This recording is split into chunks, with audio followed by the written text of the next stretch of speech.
and welcome to Stunthangar Video Hangouts. My name is Charles Carter, and I'll be your host this evening. I want to extend to you my gratitude for you watching Stunthangar Video Hangouts. If you're watching this as a replay, I want you to know that I host these YouTube live streams every Monday and Friday evening, starting at 6:45 p.m. Pacific Standard Time. So please make a note of this so you can watch or be part of the live stream. Plus, we have an after party following the live stream, which is sometimes better than the live stream portion. You must be a registered Stunthangar Forum member to find the link to be part of the following after party. Now, here at Stunthangar Video Hangouts, we talk about building and flying model airplanes, sport flying, competition flying, and what you've been doing lately. To join our conversation, you must already be a member of Stunthangar Forum, and then you can find the link called At the Bench. Now, if you're not logged in, or if you're not a member of the forum, the At the Bench link will not appear. Now, if you're not a member, please register at stunthangar.com/SMF. That's stunthangar.com/SMF. That's Smart Men Flying. That's courtesy of Jeff Riley. When you register, you must use your real first and last name separated by a space. You must also use a valid email address, or Sparky. The proprietor of Stunthangar will not approve you. Now, if you were approved and you don't want to come into the show, you just want to watch us on YouTube, wonderful, fantastic. You can enter your questions or comments in the chat box right over here. Now, I'll do my best to make your comments or questions a part of the show, but sometimes even I can't get a word in myself. So be patient, and I will ask our illustrious panel your question or state your comments. And by the way, you only can do this during a live stream. So like I said, I host these YouTube live streams every Monday and Friday evening, starting at 6:45 p.m. Pacific Standard Time. Now, if you find the Stunthangar Video Hangouts that I host, or the many building videos, not Saturday at John's any longer, but the contest coverage that Sparky does, and the building planes over and over and over again. You definitely, if you missed a spot, you can find out. It's just on reruns, and when the next plane he builds, he's going to cover that again. So if you enjoy all that, please give us a thumbs up. I mean, if you're getting information, if you're improving your building and flying, I think it's the moral thing to do to at least support us. At least with the thumbs up, the sharing and subscribing, commenting, all those activities help the Stunthangar YouTube channel grow. Not to mention, you can actually financially support us with the YouTube memberships, which just started just $4.99 a month, which is that's like 17 cents. It's actually less than 17 cents a day. And you're getting, all this content, all this, you can ask us on panel during the show. You can even ask during Sparky's live streams questions. You're getting answers from some of the best, really. I mean, it's just an incredible deal at 17 cents a day. And then we have 2 tiers above that. And by the way, I'm a member, so I'm not asking you to do something that I'm not willing to do myself. I see the value in it, and I'd be surprised if you don't see the value in it itself. I mean, it's just, to me, it's almost like stealing if you just take and don't support. I mean, that's my honest opinion. Anyways, this is Sparky's YouTube channel. It's not mine. I'm in here twice a week, Monday and Fridays. I come in and set up the show, and then I stream it live on YouTube. But if you want to get in touch with me, go to my YouTube channel, which is called Flying Control Line Stunt. Repeat that. That's Flying Control Line Stunt. I need to get a card so that people can see it. But it's like we do. We fly control line model airplanes. And my YouTube channel is called Flying Control Line Stunt. And that's what I do, is fly stunt. Anyway, if you go there, if you would locate the 2019 AMA National Championship video I posted up there, which is a video that Sparky shot with his own video camera of me flying his own beautiful Junar XL. It was orange back then. It's white now, but it's one of Sparky's favorite planes. That's like the gold standard. He tried to build a plane that exceeds how good that plane flies, and that plane flew really, really good. Anyways, excuse me. Anyways, check it out. It was like a bucket list day for me. I only could dream to be at the Nationals, and then on top of that, have a pretty airplane. So it was a great day for me. Check it out. If you would, please comment, share, like, subscribe there as well. It won't cost you to do any of those activities. And I want to thank you for your past, your present, and future support. You are making it happen. I wanted to say one last thing about support. We have a few people that constantly support us all the time, and there's a majority that don't. And I think that's really wrong. So just come on, everyone, hands on deck, support the channel with super chats. And if you're watching this as a replay, we have, I think it's called the super thanks. It's like a heart or something. I don't know where it's at, but it's down there. Look for it. If you're watching the replay, if you're listening to me, and if you're watching the replay, please hit the super thanks, and that's where you can support us. And if you're watching this live, please do the super chat and join the YouTube membership. Anyways, without any further ado, I'm now going to post a link at Stunthangar.com. Let me go here. It's posted. Now it's posted. The link is there. And let me do one other thing too before I forget to do this. All right, great. All right, well, let me get rid of some stuff on my screen, and let me head over to what I call the control panel. And let me just get rid of some of these tabs, and don't need that anymore. And let's go over here. Great, looks like we already have Daniel Berry Sports highlights there. We get to the control panel in just a moment. And it looks like Bob Hunt's making his way in here. It's gonna be fantastic. Hey Bob, how you doing? Hey Charles, how are you? I'm doing well. Thank you so much for coming in. I really appreciate it. I'm just tidying up the place here. Just give me a moment now. You have my complete attention. Making my way to what I call the control panel. Mm-hmm. That's how I view I can see the stream, I can see the chats, and I can see the quality of the stream and everything else. So it's important that I kind of keep an eye. I actually use like 3 monitors.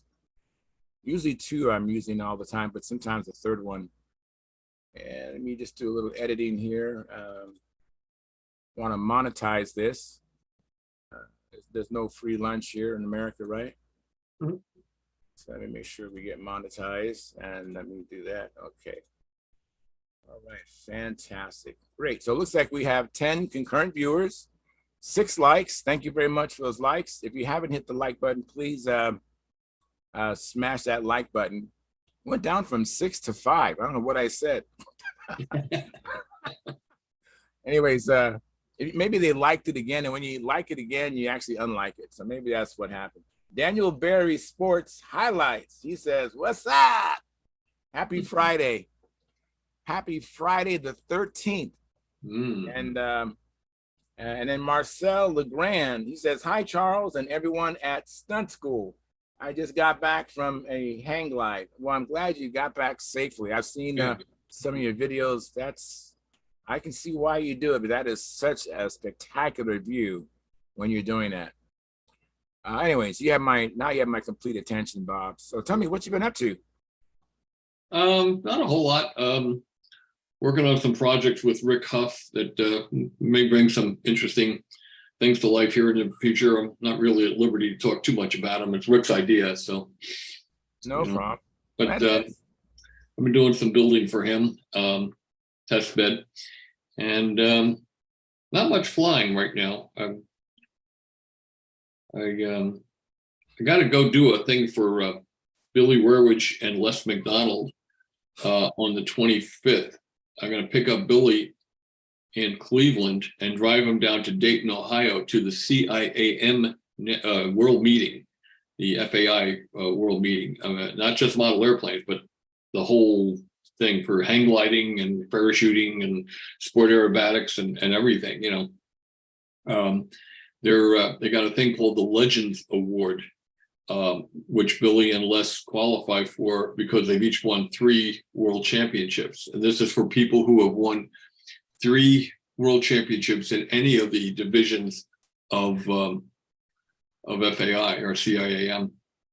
So Les can't go because he's going to be in surgery for a hernia at that time. Oh boy. So he asked me to go pick up Billy and take him down and accept Les's award for him. So that's quite an honor. Yeah, absolutely. Hey, did you get a chance to watch any or videos of the trials? Do you have any comments regarding the team trials? I did not watch any of the actual videos. No. I don't know if there's any posted, but I just saw the results. Yeah. Matt Colin and Dave Fitzgerald and Orestes. Mm-hmm. David and Joe Daly was the alternate. I assume it was a good contest. I heard it was windy on Saturday, but almost stunt heaven on Sunday. So that was good. Hi, Original Steve. Hi, Bob. How you doing? I got you good. I got your stabs almost ready to ship. Oh, I sweet. went ahead and put the spars in them and the spar caps and everything. So they should go out Monday morning. Okay, great. I tell you what, I am learning a lot from Sparky. He's making me do the work. It's not easy. No. Not all of it's easy. If it was easy, everybody could do it. That's right. Oh, man. Yeah, I've had to make some parts over again more than once. What parts are you making right now? You must be making formers and bulkheads, I imagine, right? Yeah, for the crossfire. Very, very good. Very good. Yeah, it was how are you making parts? Kind of nerve-wracking doing the fuselage sides and the doublers, getting that just right. Ooh. Did I ever send you the manuals that I have for building fuselages and tails? And I have one. I don't think so. I don't think I have asked for that, Bob. I'm sorry. I will send those to you. I think Okay. You might gain something out of them. Oh, you will. I'm sure I will. I'm 68 years old and I'm still learning. You're a kid. 68. I'm a kid, yeah. I'm a kid too. I'm not. I turned 76 here in a few days. In a few Wow. days, huh? Really? Yeah. That's great. What day is Yeah, it? you're doing good. Make sure The 27th. all right, the 27th. I'll make sure to reach out to you. I'm not sure I want anybody to even remember that, Yeah, of course. You get to a point where like, no, don't wish me a happy birthday. I don't care anymore. That's just another day. Listen, you can be any age you want if you don't look in the mirror in the morning. That's for sure. Yeah, I know I don't feel like the age I'm at. I don't feel it. No, me How old either. are you? I'm 65. I'll be 66 in December. And you're a kid too. Mhm. Yeah. So where's everybody else tonight? And they'll be in. Yeah, Sparky and I were going to go to Omaha, but weather is just terrible here in the Midwest and the winds are horrible. Hey, Gordy. Just came in. Hey, Gordon, how you doing? Thanks for coming in, Gordon. I appreciate it. And thank Hi, you for coming in Gordy. to the original Steve Smith in St. Louis. I appreciate that as well. So what you been doing, Gordon? I see you still got a bigger left forearm than a right forearm. Yeah, I've still been in a Uh-oh. lot of pain for some reason. So anyway, I may leave early. Depends how my elbow feels. Okay. Well, thank you for coming in. So I know you're kind of handicapped, but have you been doing anything in your shop? You've been working on your Pathfinder? Well, actually, I've been cleaning rifles. Mm. So Do you fly right-handed, Gordy? I can fly either hand. Oh, wow. Okay. So, my main hand is I fly right-handed, but a lot of stuff I just do left-handed, like bowling or baseball or basketball. I do left-handed. Those early twins of yours, you had to fly them with both hands. They pulled so hard. Well, on 2 combat planes at the same time, over 100 miles an hour. Wow. That's pretty impressive. Yeah, it was Who won the match, you or you? exactly. That's, Bob. that is good. It was a tie. That's funny. Very Gordy, good. Gordy, I'm going to get on your case. Okay, I've been waiting now. All right. Now I'm going to get on your case. You got your right hand. You can write with your right hand. I need you to write up that history of the twins thing. They're on my case at AMA to get that in there. I know, I'm terrible about that. I'm sorry, Bob. Well, just write it up. I'll edit it. I'll make it readable and everything. Don't worry about that. Just bullet it. Just bullet the things that happened, and I'll flush it out, send it back to you, and let you correct it, and then we'll send it in. All right.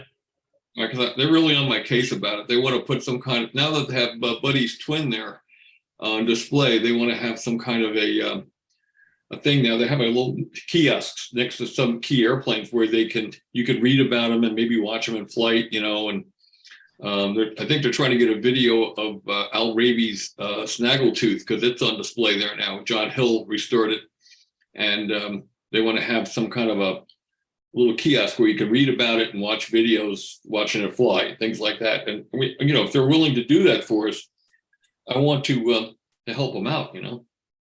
Yeah, I've got a video of me flying a twin in a pattern, I'd like to see there that. you go. and I'd like to see that. Yeah, so would I. my wife put music to it. Well, that was kind of cool. Yes. Depends on the music, whether you can post it or not. Well, I'm not sure I have it because I lost my hard drive here last year.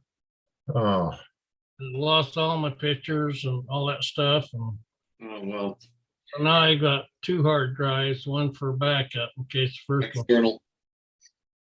But I got a terabyte external, and everything has an automatic backup so many times a day. It actually just backs it up, so you don't lose anything. yep, that's what I got now, but I didn't have it then. Yeah. Very good. I have a message from T-Bone 1260. And, that's Tom Luciano. He says, like provided, tell Hunt to come fly some vintage combat Sunday. Oh, there you go. Yeah, I gotta fix my combat airplane where your buddy there pushed a hole, and when he was hit the start button, he thought he had to push it like with 10 pounds of pressure and push it right through the wing. So I got to put a little. oh no. Oh, man. It's a little thing. So what's the cutoff date, Bob, on vintage combat planes? Do you I know? have no idea.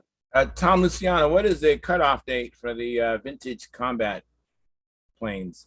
We'll get an answer from Tom. Hey, Luciano, get your butt on here. Come on, sign on it. He's been here before. It's been a long time, Tom. Get in here, Tom. Yeah, I've got 30 combat planes. Most of them are from the 80s back. Yeah, that's vintage enough. Wow. Hey, look who came in. Gary Sinclair. How you doing, Gary? Oh, hanging in there. Oh, Is great. it time for us to send you more pictures for calendars? Yeah, I guess. Okay. Time. Yeah, probably sooner than later, huh? That way you Yeah. got no crunch time. I got them all the mine up here from all the various years of my corkboard right behind my computer. Uh-huh. Oh, Okay. great. Yeah. They're really wonderful. Do a great job with that. Have you ever seen my Sweet Sweep, that vintage combat airplane I built, Gordy? No, I haven't. I've got an original kit. Oh, the Sweet Sweep? Yep. Wow. Plus I got a later version, from who was, Lester Grogan, right? pardon? Lester Grogan was the guy who designed that. Exactly. I had one back in the late 50s. Had a Fox, it must have been around 59 or 60 because they had a Fox plaquette in it. Wow. Mine's electric. Yours is electric? Yeah. Oh, well, that sure saves a lot of mess.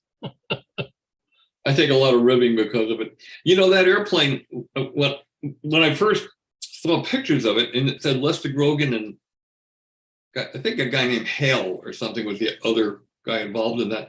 You would think that they were, adult over 21 designers.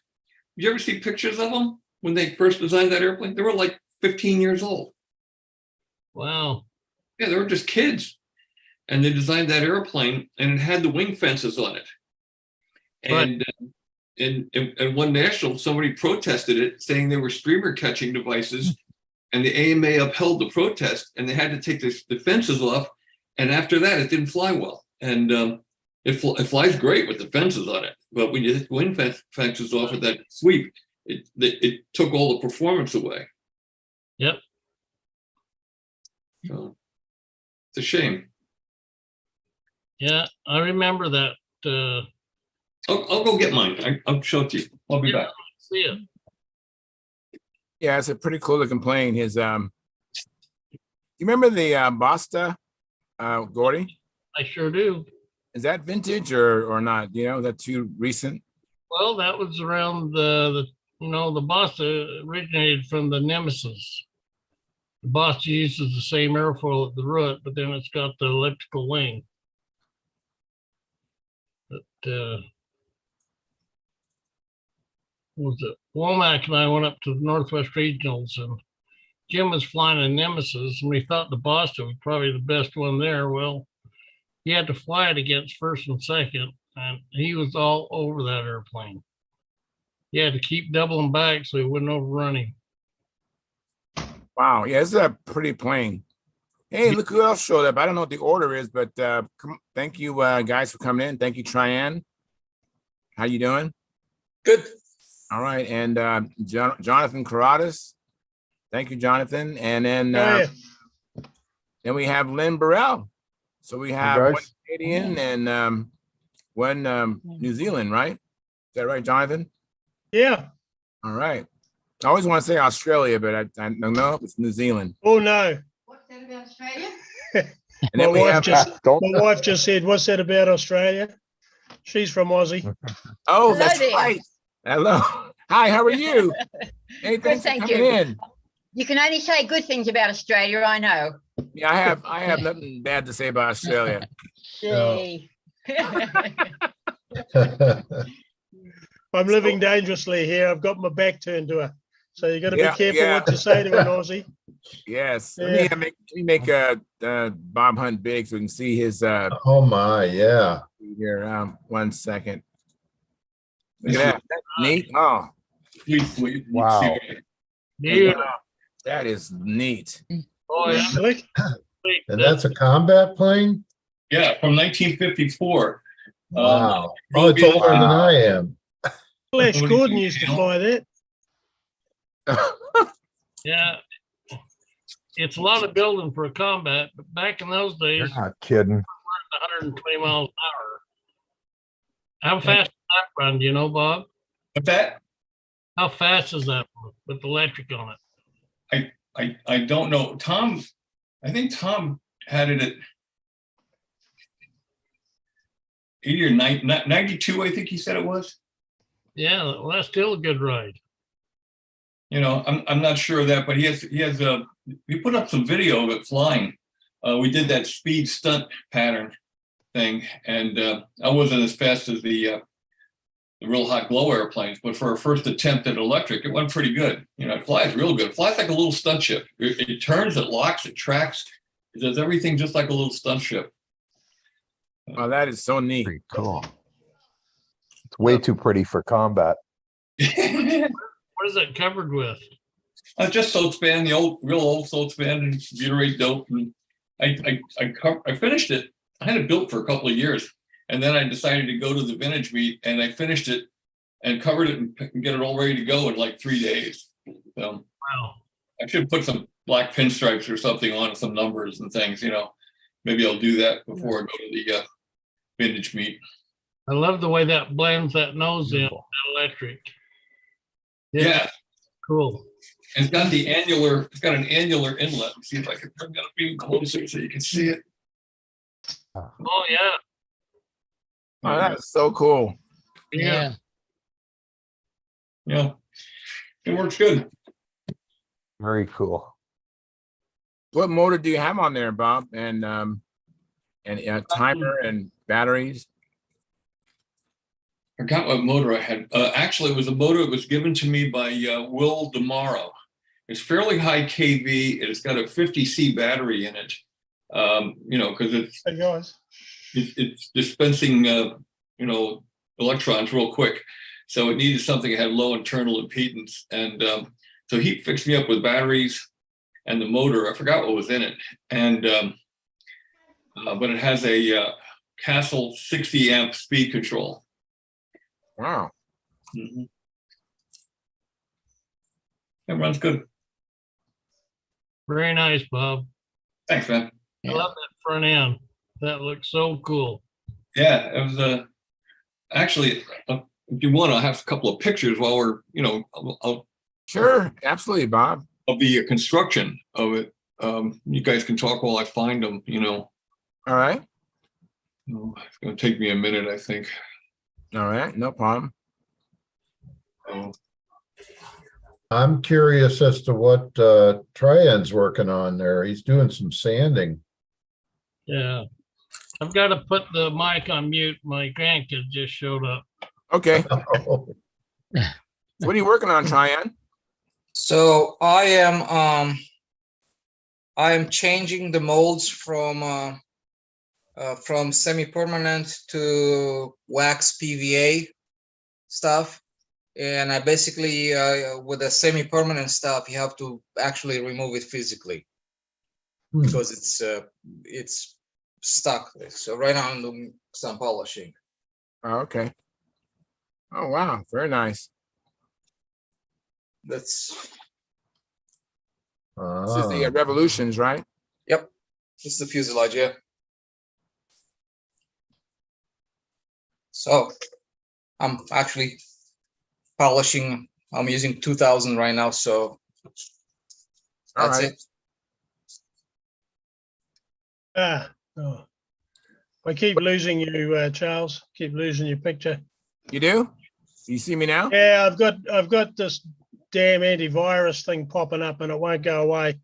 So I'm sorry. I would have liked to have seen Bob's combat thing a bit more. I could hear about it, but I couldn't see it. But it was a lovely looking ship. Oh, there you go. I've come right. Yep. I can see you guys now. All right. Good.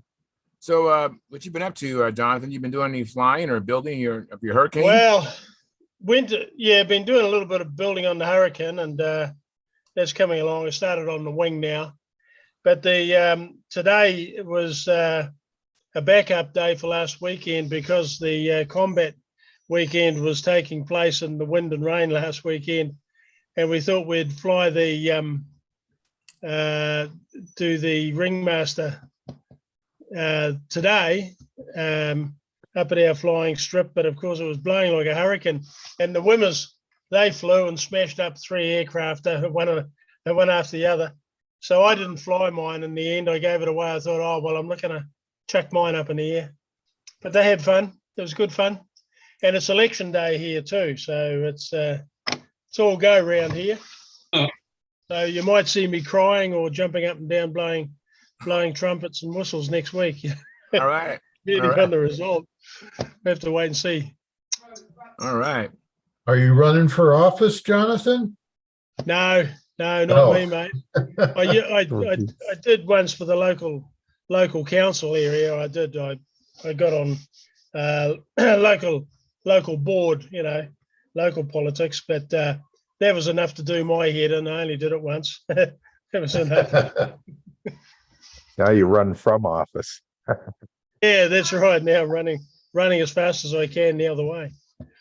It's actually quite funny. There's a little joke going around that if you if you're a little person and you tell little lies, you go to jail. And if you're a big important person and you tell big lies, you go to Wellington and become part of the government. it's no different here. No, No. I was going to say, That sounds about right. Washington, D.C. for that. Yeah. Oh, look at that. Ah, look. Very cool. I built it in the lost foam system, so it was very easy to build. Otherwise, that would have been a nightmare to build, No doubt. Yeah. I have others. I'll see if I can show you. As we go along here, I'll put up others so you can just see it, All right. Thank you. Is that the And- same thing you held up, Bob, a moment ago, is it? Yeah, you want to see it again? Yeah. All right, I hold was on. going to say for a 50s model or something. Oh, yeah, because I couldn't see that. I had all this junk all over my screen. Yeah, that's beautiful. Thanks. I bet that goes pretty quick. Yeah, it goes pretty good for electric airplane. About 90, 92, I think he said it was. It was moving along pretty good. Not as good as the his Super Satan with the Nelson in it or Fox Combat Special, but for a first attempt at an electric, it was okay. You know. So. How maneuverable is it? Oh, very maneuverable. Yes. It flies like a little stunt ship. It really does. Yes. I was even thinking about, briefly thinking about building one for bigger one and making it a stunt ship, but I got too many other irons in the fire. I think I managed to say something about that was the spaceship Flash Gordon learned to fly. That's what it looks like. Yeah, it does. It kind of looks like a Flash Gordon Yeah. airplane. Yeah. A rocket. Oh, very good, Bob. Let me welcome Jim Hoffman. Hey, Jim, thanks for coming in. Appreciate it very much. Oh, yeah. And let me ask Lynn Burrell. He's next. What you been up to, Lynn? I know that you I haven't been up to much. team Just trials and low key in it right now. Getting ready to start a new airplane and I thought about a couple of airplanes and I sort of turned them down because they were either not quite what I had in mind or just didn't feel right now. I actually thought about building a Thunder Gazer kit. I had the RSM Thunder Gazer here and it's just too many parts and pieces. I looked at it and said, no, I'm not going to do this. It's just a little above my pay grade. I Really? build things that are a little more simplified. That thing had more pieces, parts, and bolts and screws and little connectors and stuff. and I Len, looked just at it give and me thought, that kit and can't I'll do be it. nice and I'll put it to good use. It's already gone. It's already been moved away. It's already been called for. wow. I have a Thunder Gazer kit. I hope to get to someday. I wish you well. Thank you. It's a very intense kit and there's a lot of work involved in building that kit.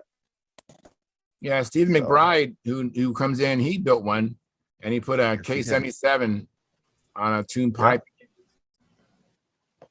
You know, I was planning to put a PA-75 in it and I have all the stuff for it. And I looked at it and I looked at it and I looked at it and I thought, no, I can't do it. It's just a little too intense for this boy. I understand. Does anybody know if I pull up a whole folder of photos into the share thing, and then if I click on them, will they show up? All about one time? Well, no. Can I just go from one to another? I saw Dennis do that one night. I wondered how he did it. Yeah. Should be a little arrow along the side Yeah, here. usually that's right. Let me try and see if it works. All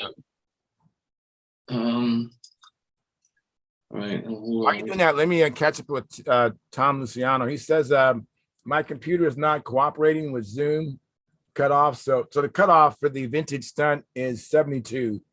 Anything prior to Schnurl porting.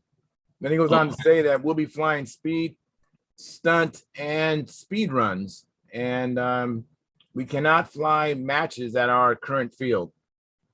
Thank you, Tom. Is that showing up? Yeah. Okay. Well, we're So that's seeing all the pictures and then one is sort of highlighted to the side. okay. I'm wondering if I can do this. Well, If you could double click on it and then scroll through, that might work. let's see. I want to because it kind of shows the whole building sequence of this thing. Let's see how this one works now. Is that one showing? Yeah, but it's still right. small. Yeah, it's small on the right. Okay. Double click on it. It might pull it up. It might open. You want it to open, not preview. I tried opening it. Okay, hold on. Let me see what it says. There you go. Did that work? No, It's probably a different screen now. Yeah, that's all right. It's no big deal. You gotta share the other screen. It's fine.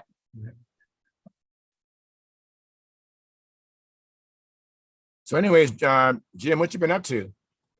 Well, Oh, I took a little trip today. I could actually show you some photos if you want of my Yeah. adventure. All right. So let me see if I can share my screen. All right. Wow. Oh, how So about that? that you seeing the Chicago, you seeing Wrigley Field? Yeah, Well, I didn't go there, but my wife was there today. Oh, So here's where I was today. okay. Oh, wow. oh, yeah. That is Lou Woolgas' shop, his paint Wow. shop. Nice. And we were painting, not we, him. I watched painting clear on my airplane. How'd it come out? Except Clear? for the runs, really good. A couple of runs I got to fix, but Yeah, you can block those pretty out. good, pretty good. So I have about a dozen shots I'll show you. Yeah. Nice. So there he is, the Ooh. maestro measuring the paint. What sort of clear is it, Jim? I'll show you. It's automotive clear. Ah, Automotive yeah, clear right. thing. So there he is. Dave Riggs had a cowl he needed painted, so I brought that along too. That's his cowl. Now here's Tell David I said hi. okay.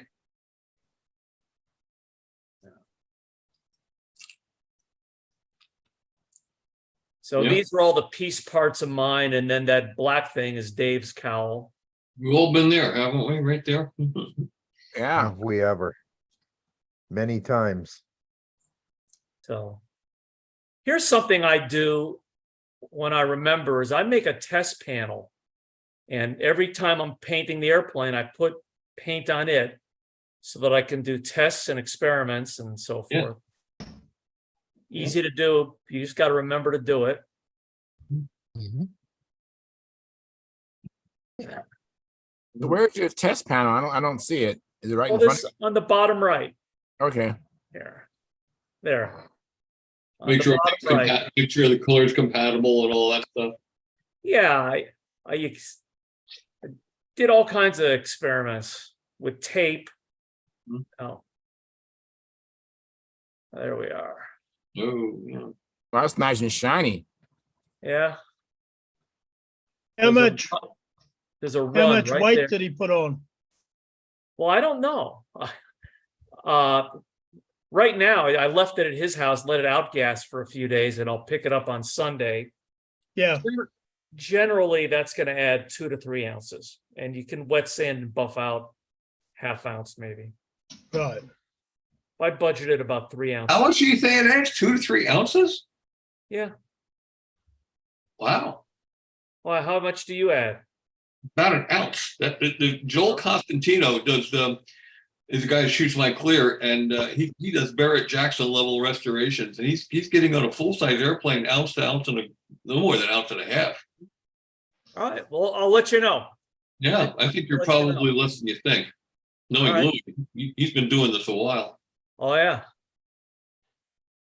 It'll lose a hell of a lot of weight in the next 24 hours. So there's that. There's that. There's the, you asked what paint we used. That's the paint. High tech. Okay. B100. Is that paint high tech? It's automotive urethane. Ah, And those are I think 3 of those are Mike Ostella airplanes. Yeah. So let's see. That's Chicago. Oh, that's the end of the airplane stuff. So All right. that's what I did today. So I'll Is stop. I that think carrier. that blue I plane think- the Corsair from Kirk Mullinex? No, these are profile carrier airplanes. Yeah, Okay. Same paint scheme or same color as that Corsair. That Kirk. You know what? You're right. It's got Hellcat. the green stripe. Yeah. no. No, it's the torpedo bomber, Avenger. Very nice. Thank you very much. Now that was Very my nice. excellent adventure. That is an excellent adventure. Very nice. And let me Yeah. welcome John Skukulek and his grandson. Forgive me, your grandson's name again? I forgot. That's it. Tyler. Tyler. Hey, Tyler. Thanks for coming in. I appreciate it. Yeah. You been doing any flying with Grandpa lately? A little bit. Now, refresh my memory. How old are you again? 8. 8. So what are you able to do when you fly a model airplane? What can you do any stunts? Yeah, lazy 8s. Hey, that's pretty good. Loops. Awesome. Working on Good for you. outside loops. Yeah, he's actually looking for Wow. some advice on his next step, which is outside loops, right? Mhm. And you know, hearing from Grandpa's one thing, but hearing from you guys, I think, would mean more. So, what's good advice for an 8-year-old trying to do his first outside? But we're still working on them too. So No, you're perfecting them. Well, Well, what I would tell everybody is to keep it high, and when you give it down, just keep it down until it comes around. And those outside loop. Yeah. yeah, I would think about it real hard. before you- Go ahead, Jim. Can you repeat that again, please? Before you do it with an airplane, I would really think about what you're going to do and pre-plan it in your head about where you're going to stand, where the wind is. And then they're right. You want to start very, very high. And then that first corner, it's really scary. You want to make that a hard corner. You don't want to make that a soft, gentle corner. You want to make it a hard corner so that you get the airplane going vertical as high, you're as high as possible. And then don't wait too long, and then another square corner to the outside till you're inverted. is he talking about square loops or round loops, John? Round, just the first outside loop. Oh, I'm sorry. I misunderstood. So Okay, think about how I think it you was learned still- the first one.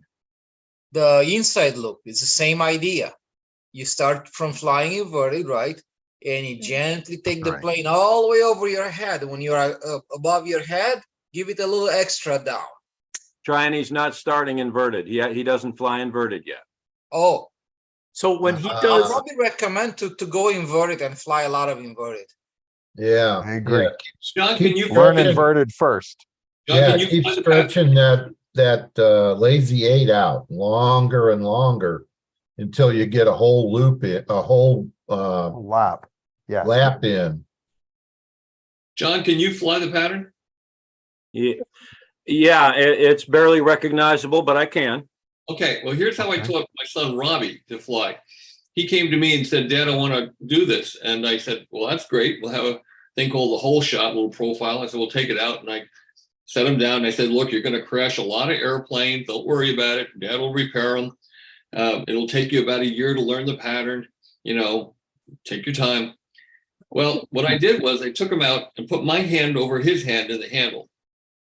And then I went through the maneuvers till I felt him getting ahead of me. I felt him anticipating what to do properly. And then I Right on. eased up a little bit, eased up a little more. He learned the entire pattern in 1 week and then took second in his first contest a week later.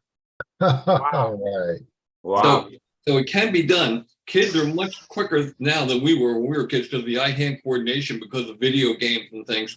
So all you got to do is take them out and run through the maneuver with your hand over his hand, and eventually you'll feel him anticipating what to do, and he'll get it. Can we do that? Ugh. Good idea. If it doesn't work with him, you send me an airline ticket, I'll come out and I'll do it with you. Okay. Yeah, we'll definitely think about that, Bob. Where are you located?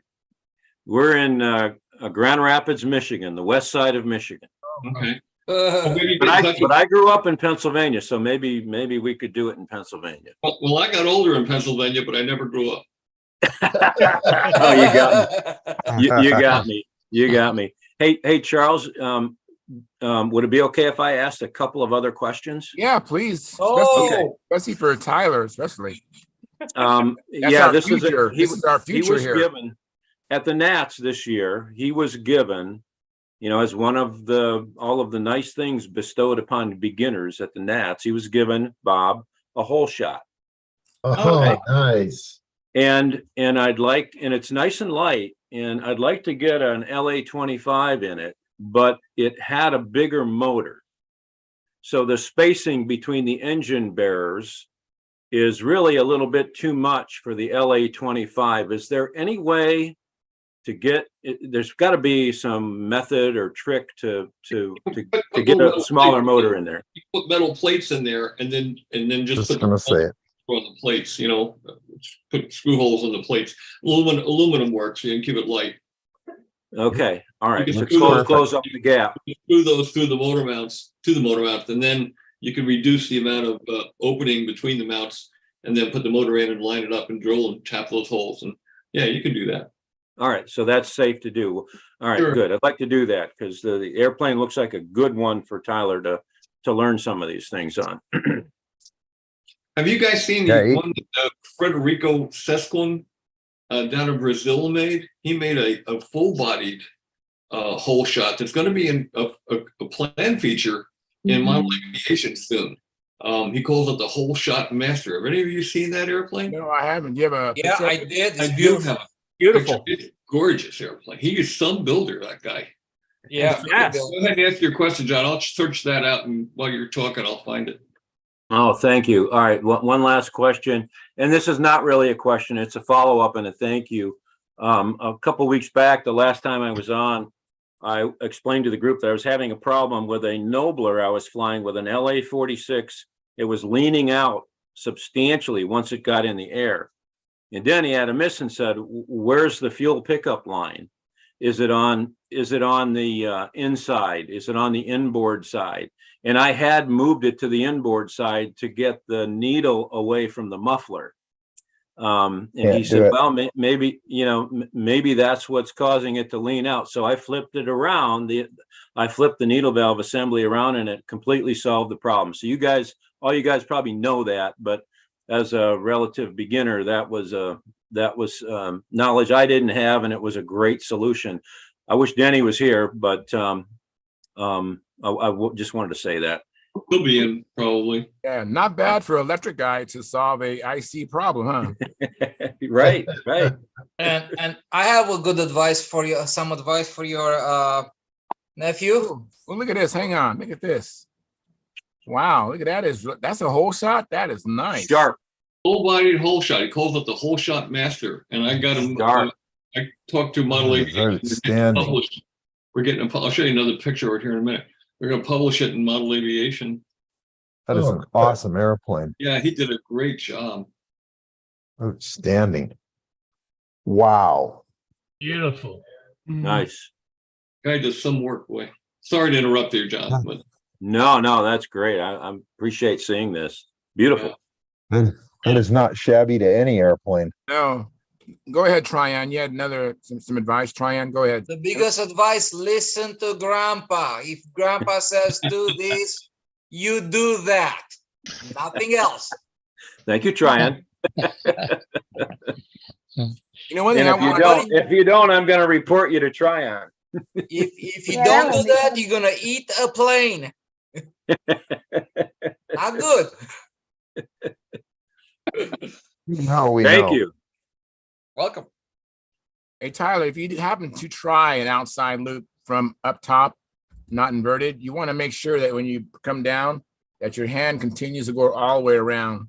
Because when the plane gets down with you, now you lost your down input. When you're up here, you give them down, but when your plane gets there and down below, you lose your down input and your plane will just go right in. Even though you're holding it down, you have to move your hand. It's one of the only maneuvers I find that I have to really follow the whole time. It's different than giving up when you do an up loop. When you give it up, you can just keep your hand there and the plane will, because it's above your handle and it works the whole time. But when you do down, when the plane gets below you, you'll lose that down input and you could just pancake. And you're going, why did it pancake when I was giving it down? Because you got to move your hand Anyway, that's my 2 Does cents. that make sense? Yeah, it does. Okay, that's good advice. Yeah, it'll save some planes. And let me welcome Stuart, and then I'm gonna get to Mark Wise, and then you, Philip.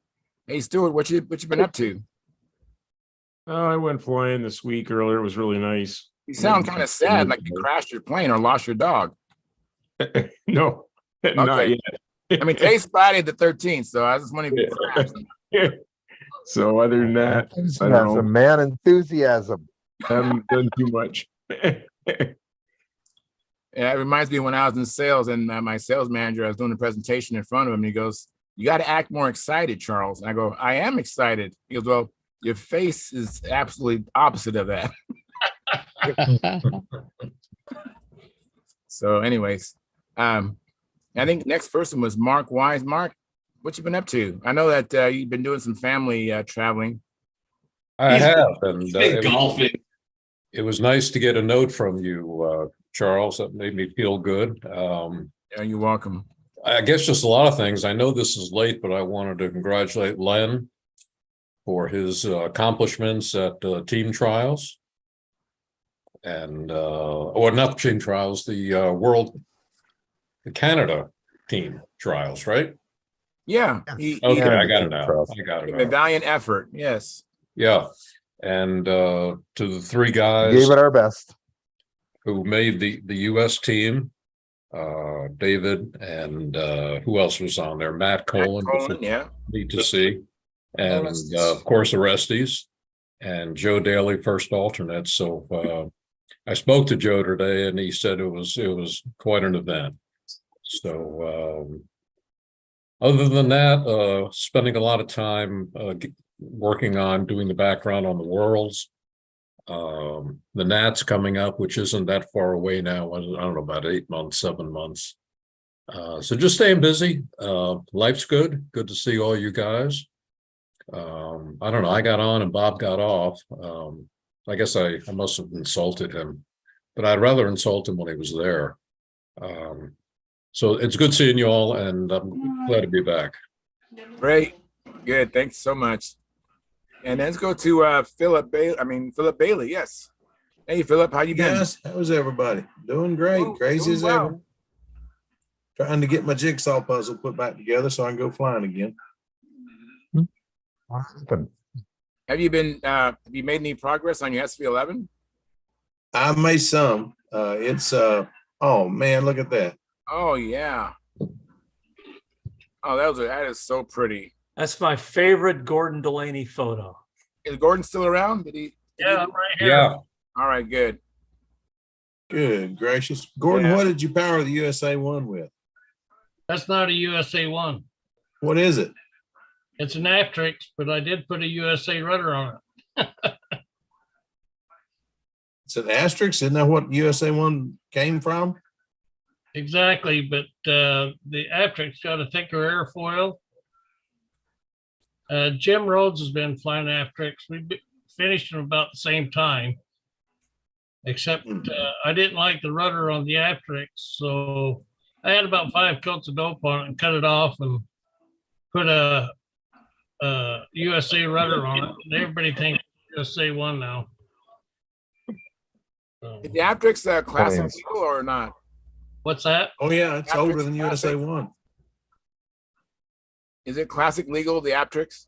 Oh yeah, Wow, I like it. That's a big plane. I like big planes. yeah, it's 700 squares, You ought to 750. see the one he's holding there. That Tony is incredible. Thank When you. that was done, it still had the 72 in it.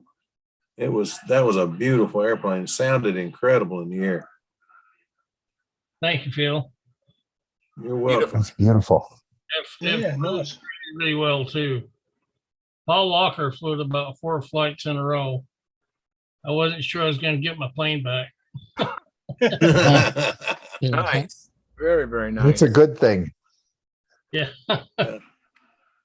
So anyways, what was you saying about the SV11, Philip? I'm just working on it. It didn't bust anything, but it's broken the motor. It broke the motor mount, broke the inboard side of the fuselage back to the back right to the opening for the battery tray.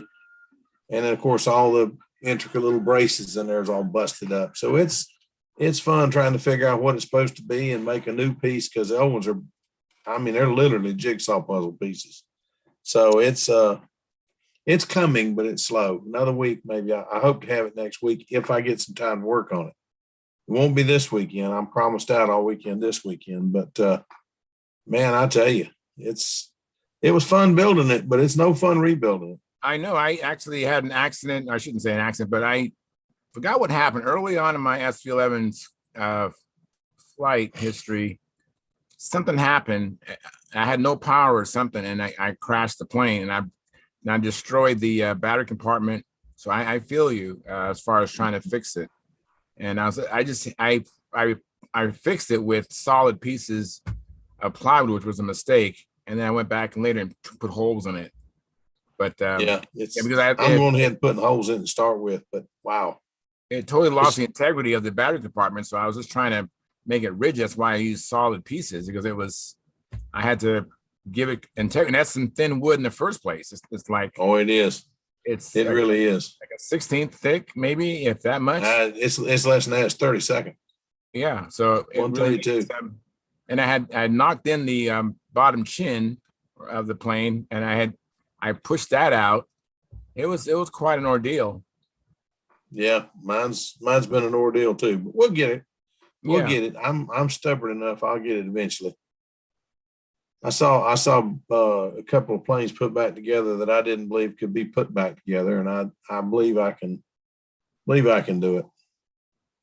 So what was happening? Did it stop on you? How did that happen? The crash? No, I don't know how. I always, when I get ready to go home, you got two clips, and I always take one clip off of the plane and one clip off of my lines. So there's one clip left on the lines and one clip left on the plane. You can't put it back together backwards because you just hook it straight up.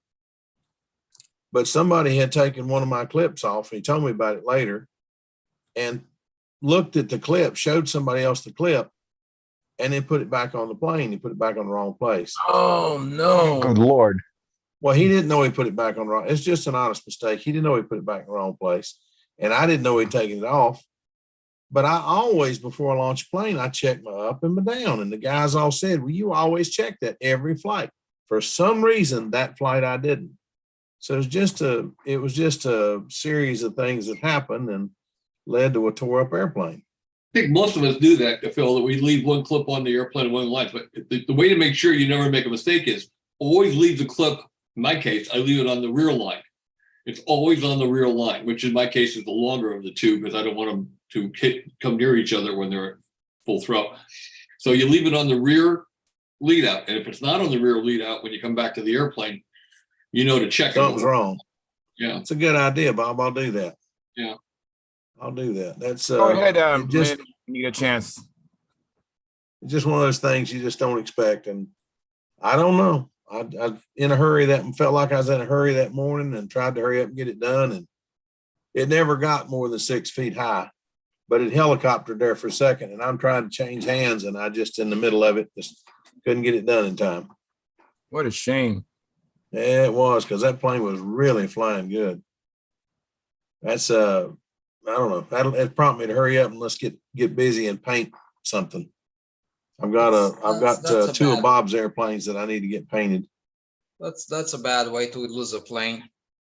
Oh, it was a stupid way to lose a plane, Trey, and it was just sheer stupidity. Is there a good way to lose a plane? No, not really. But anyway, that one had it had two patterns on it, two. So it will be back, but it was just flying. It was flying well enough. The two patterns I put on it, it was flying well enough. I couldn't wait to show the guys what this thing will do. Because everybody said, oh, the arcs are too heavy. They're too this, they're too that. You get the balance right on the SV11, it flies well. But anyway, didn't happen.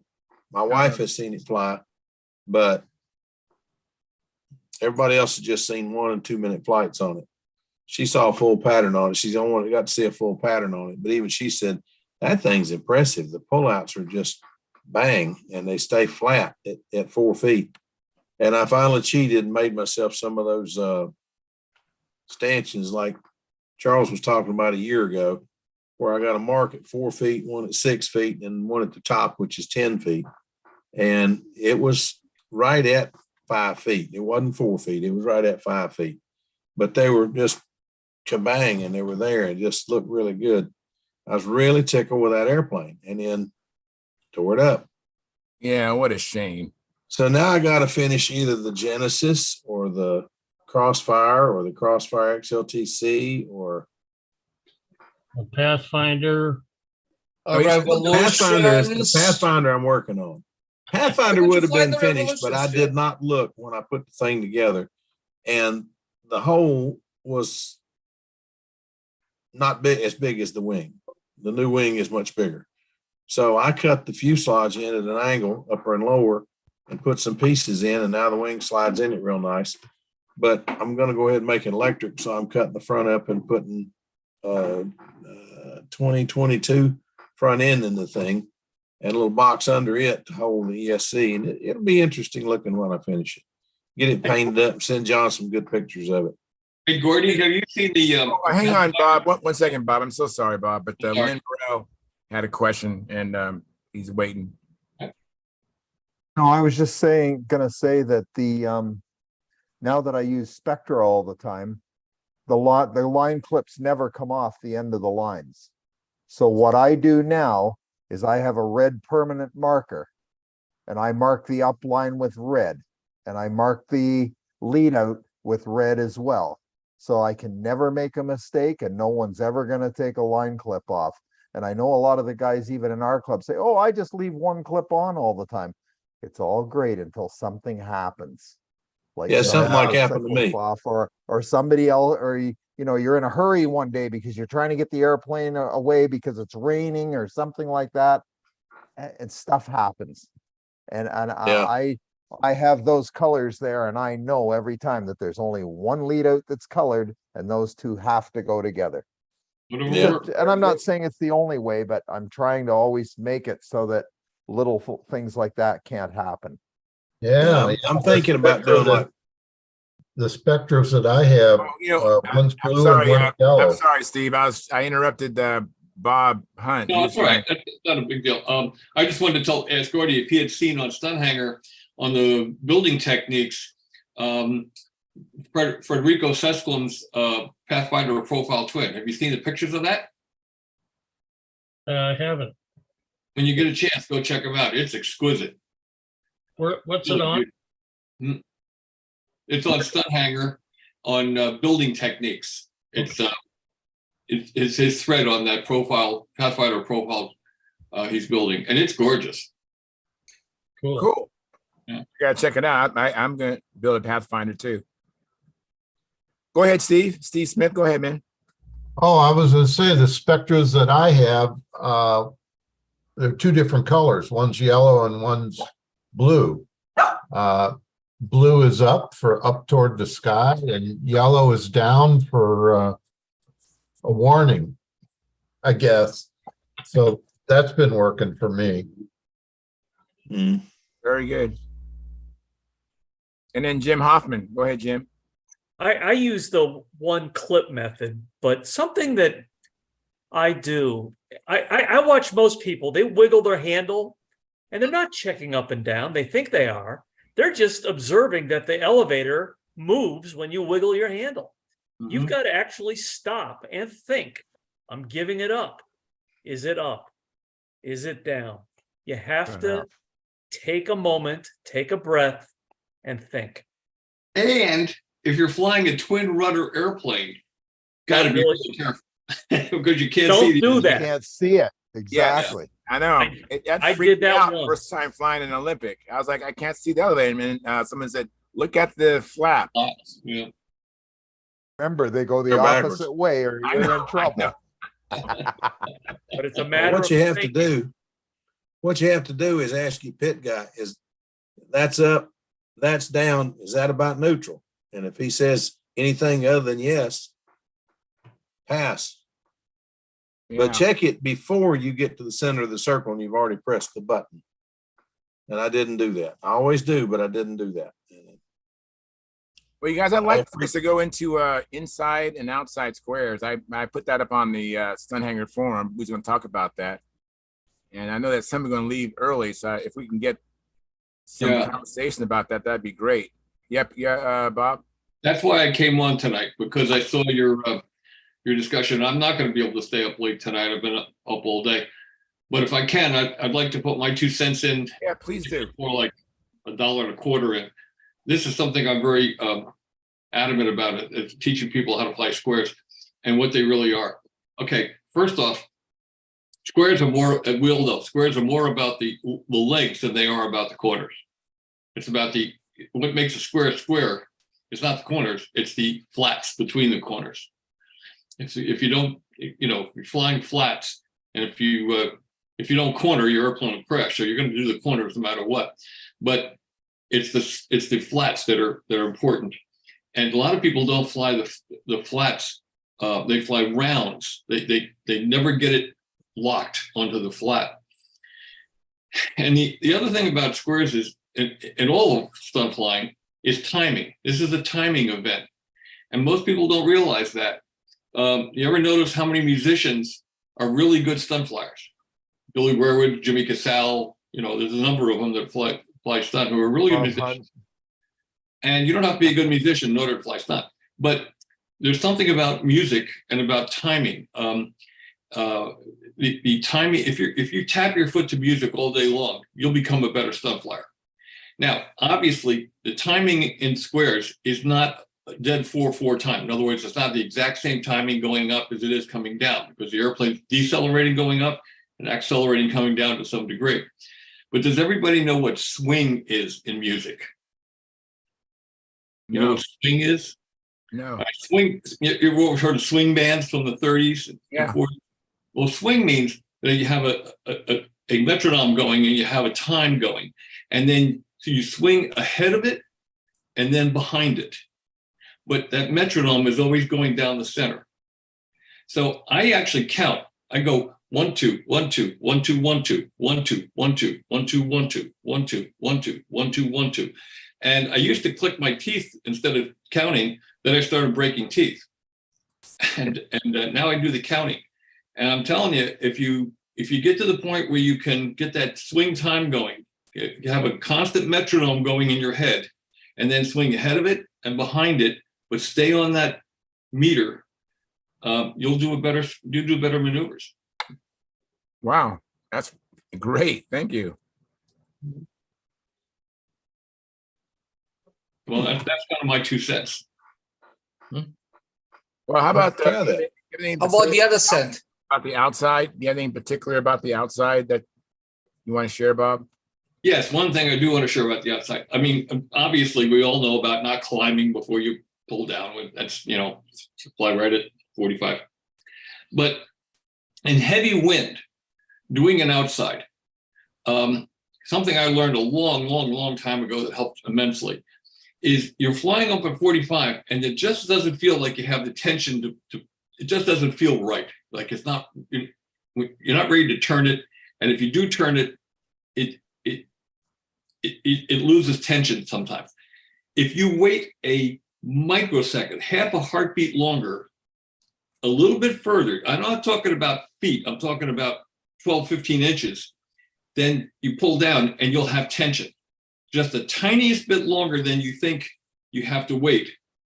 And all of a sudden you'll get tension again. And you can do really good outside squares in heavy wind. And it's something that I can't explain it any better than that. But when next time you're doing an outside square and you're coming across getting ready to hit the down lever, wait just half a heartbeat longer, and you'll find out that it'll be tighter.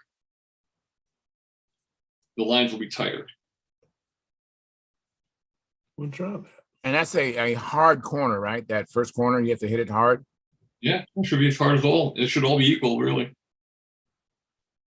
Now, the idea of hitting it hard would be just to slow its descent down, right? If you kind of almost trying to stall it so it slow down going down.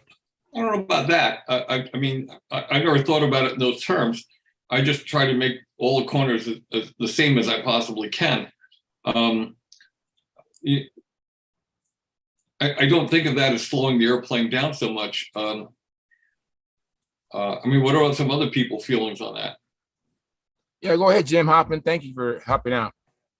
Well, in order to do what Bob was describing, he's right. It's the straight legs are very important, but to get to the straight legs, you've got to complete the corner. So the tighter the corners, the longer the straight lengths are. And that gets to the point that I was trying to make to John Skukulek's grandson. I'm talking about the wrong maneuver. Is a lot of people, when they start an outside square, that first corner they're terrified to turn that first corner. Don't turn it soft, turn it hard to establish that vertical line ASAP. That way you could set up for the pull out at 5 feet. Ooh. And also, when you're turning a corner, it's not just bang bang.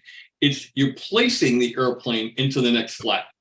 You don't just hope it gets there, or hit a hard corner, hope that you're going to get it vertical or coming down or going up. You want to actually place it into that flat. You want to see the airplane turn and stop. Yep. You got to get so that you can break this down into almost frame by frame. And if you fly long enough and practice hard enough, it'll slow up. Everything will get slower, and you'll be able to see the airplane go right through the corner and lock on that target. It doesn't happen overnight, but if you keep working at it and focusing, most people say, well, yeah, I focus on when I'm flying. Most people have no idea what focus is. Focus, you have to focus so hard on the airplane, you really don't need any lines. You know what I'm saying? Right. That's how you have to focus. And if you learn to focus, you'll find that your flight seems to take about an hour and a half, because you're going to split time down, and it's going to take longer and longer in your mind to do the whole pattern, but you're going to be taking it down to finer and finer points of placing the airplane exactly where you want it. And I can't explain it any better than that. Go ahead. Just focus and Lynn go. Burrell. That's all right. Conversation. Lynn, was you going to say anything, Lynn? I was just gonna say, I can understand what Bob's saying, because I've noticed recently that the pattern seems like it's longer than it actually is. And when I get to the end of a couple of patterns, like after say 2 or 3 patterns on any day, I'm exhausted. Yep. Because I'm focusing so hard on it now that, and I never used to. I used to just wham through it, bang, bang, bang, and it's done. Now I'm really trying to lay in a good pattern pretty much every flight. So after I've had 3 or 4 flights at the very most in a day, I'm kind of done. Like, I don't want to fly anymore. I'm done. I've worked. I feel like I've worked today. That's enough. Like, I'm at the point after 4 patterns now where I'm saying, maybe shouldn't fly this anymore, because my focus isn't what it was at 10 o'clock this morning or 9 o'clock this morning. Right. I understand that. Like, I know some guys say, oh, I flew 20 patterns today. Or I flew 10 patterns. I think if I went out and flew 10 patterns at the way I focus on a pattern now, I'd be a mess. I'd be a total mess if I flew 10 patterns. I mean, there's guys who do it, but I'm not one of them. I can't do it. And then Jim, Jim, I think John Skukulek had a question. Then I get right back to you, Jim. Bob, this might be completely off base, but thinking about what you were saying with regard to waiting half a heartbeat, is that because the airplane is still accelerating after the last corner? No, I'm not talking about, I'm talking about the initial corner in an outside. Oh, okay. So you're talking about the first one. Okay. The first corner down in a wind, only in wind. And when Got it's not windy, you have plenty of tension, straight dead downwind. And I recommend doing all maneuvers as close to downwind as possible, never skewing them into the wind. And I'm not talking about moving this more than a few inches. All of a sudden, you'll feel, if you wait just a half a heartbeat longer, the airplane will have more tension coming down that outside square leg in heavy wind. It doesn't relate to calm or perfect conditions, but in heavy wind, people get up there and they say, I just quite don't feel it's right, but I got it. It's where I have to turn the corner. But if you wait a half a heartbeat longer, all of a sudden it'll become a lot easier. I don't know why that is, but I think Billy Simons taught me that back in the 60s, and it's worked for me ever since. Thank you, Bob. And then Jim Hoffman. So two points. I've adopted what Len was describing. I fly like 4 flights max, but I'm very focused and I concentrate hard. And then I'm spent after that. It's a waste of time to fly more. But about 10 or 15 years ago, once a year, my main practice plane was a Mike Pratt P-Force that has no flaps. And it's a different airplane to fly because you have to fly it through the corners. And so I put a lot of flights on that thing.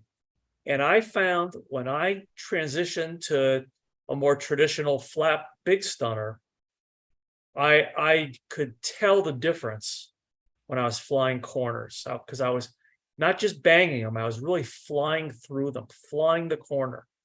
And that helped me, and that stuck with me to this day. Well, the airplane turning from a different point with flapped airplane. I mean, the center of the turn is different on the airplane than it is on a non-flapped airplane. So, yeah. Can I ask a question here, guys? I'm not up to square moves yet, but I'm starting to think about it. And one thing that I haven't spoken to anybody about, I'll ask the question: when you do that first, say you're doing you're outside square, right? And you go into that first vertical. Do you, once you've got the aircraft going vertically down, straight down, do you actually put any input into it, or do you let it sort of straighten itself out before you put input in to recover at the bottom? You turn that corner, you should place it onto the flat and let it fly. Yeah. A lot of people put too much control in. They want to make sure they got the airplane, so they're always controlling the airplane. There's a lot of places where you don't have to put any control in at all. No. The airplane do what it's supposed to do. Yeah, I guess that's when I kind of straightened out a wing over. Like I used to go into the wing over and I'd go up and I'd go halfway over and I'd get a dog leg because I'd put input into it. Right. And I found that if I leave it alone, if I set it up, if I come up vertical, sharp, and leave it alone, I can almost take my eyes off it and it'll go straight over and down. And I guess this is similar in a way. You trust the aircraft to do what you've told it to do. Put it on that vertical line and just don't do anything till you get down. No. But again, it's a timing thing. I think all of us here can agree that if we hit the ground, that any of us who fly competition, if we were to hit the ground, we'd be the most surprised person on the field because we're flying by timing. You're not thinking about the ground after a point. You know, when you're learning, you're flying them higher. When you get the shapes and the timing right, you bring it down. The timing remains the same, but the bottoms are lower. And you don't think about the ground. You're just thinking about timing. Okay. You know. Try to be back in a few minutes, guys. What was that, Phil? I think you had to go. Okay. I have a question for one of our, we have some judges, and I know Jim Hoffman judges. I'm sure Bob Hunt judges. I'm sure Tryon judges. But Stephen, I have some questions for you. What are the errors that you see people? You must see it all the time.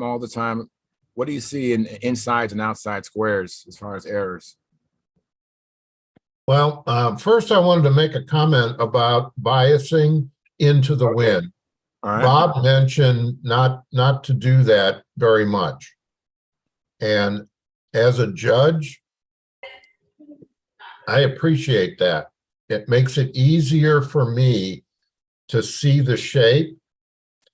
If a pilot, biases into the wind, so his insides are off to one side and his outsides are off to the other, and we have to move and try to anticipate, and chances are we're not in the best position to see the maneuver.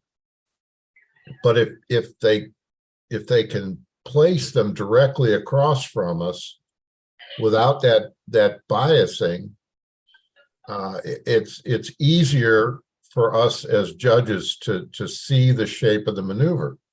And that's one of the most important things.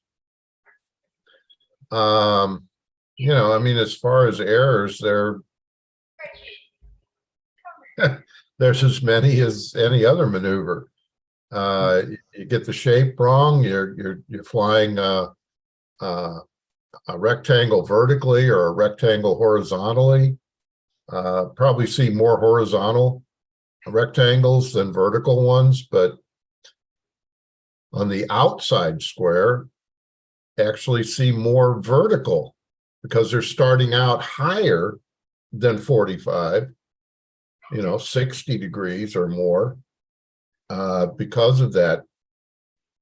Yeah, and I know I've tried to fly myself. You know, it's daunting, but that generally makes the maneuver too tall. Even if they have a good corner, the shape's not right. So it's important to get the width and the height the same. And I think like Bob said, you know, start out maybe working on it higher, but get the shape correct. And once you got that, then you can bring the bottoms down. That's where I am. I'm working on bringing the bottoms down. So I don't know if that helps or not.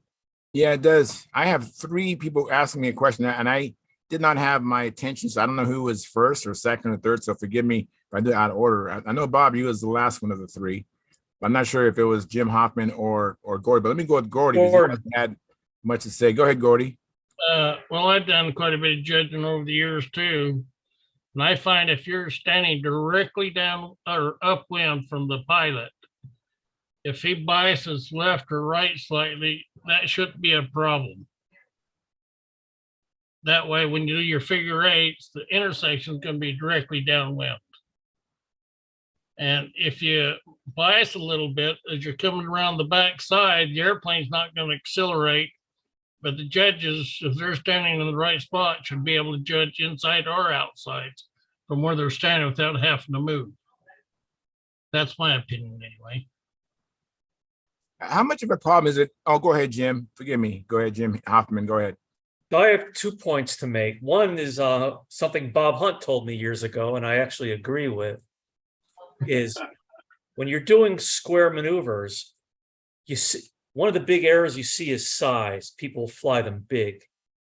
That's not a little error, that's a big error, because that distorts the whole shape and it violates the height, and people do it because it makes the maneuver easier. So when I see a big square, I'll downgrade it hard.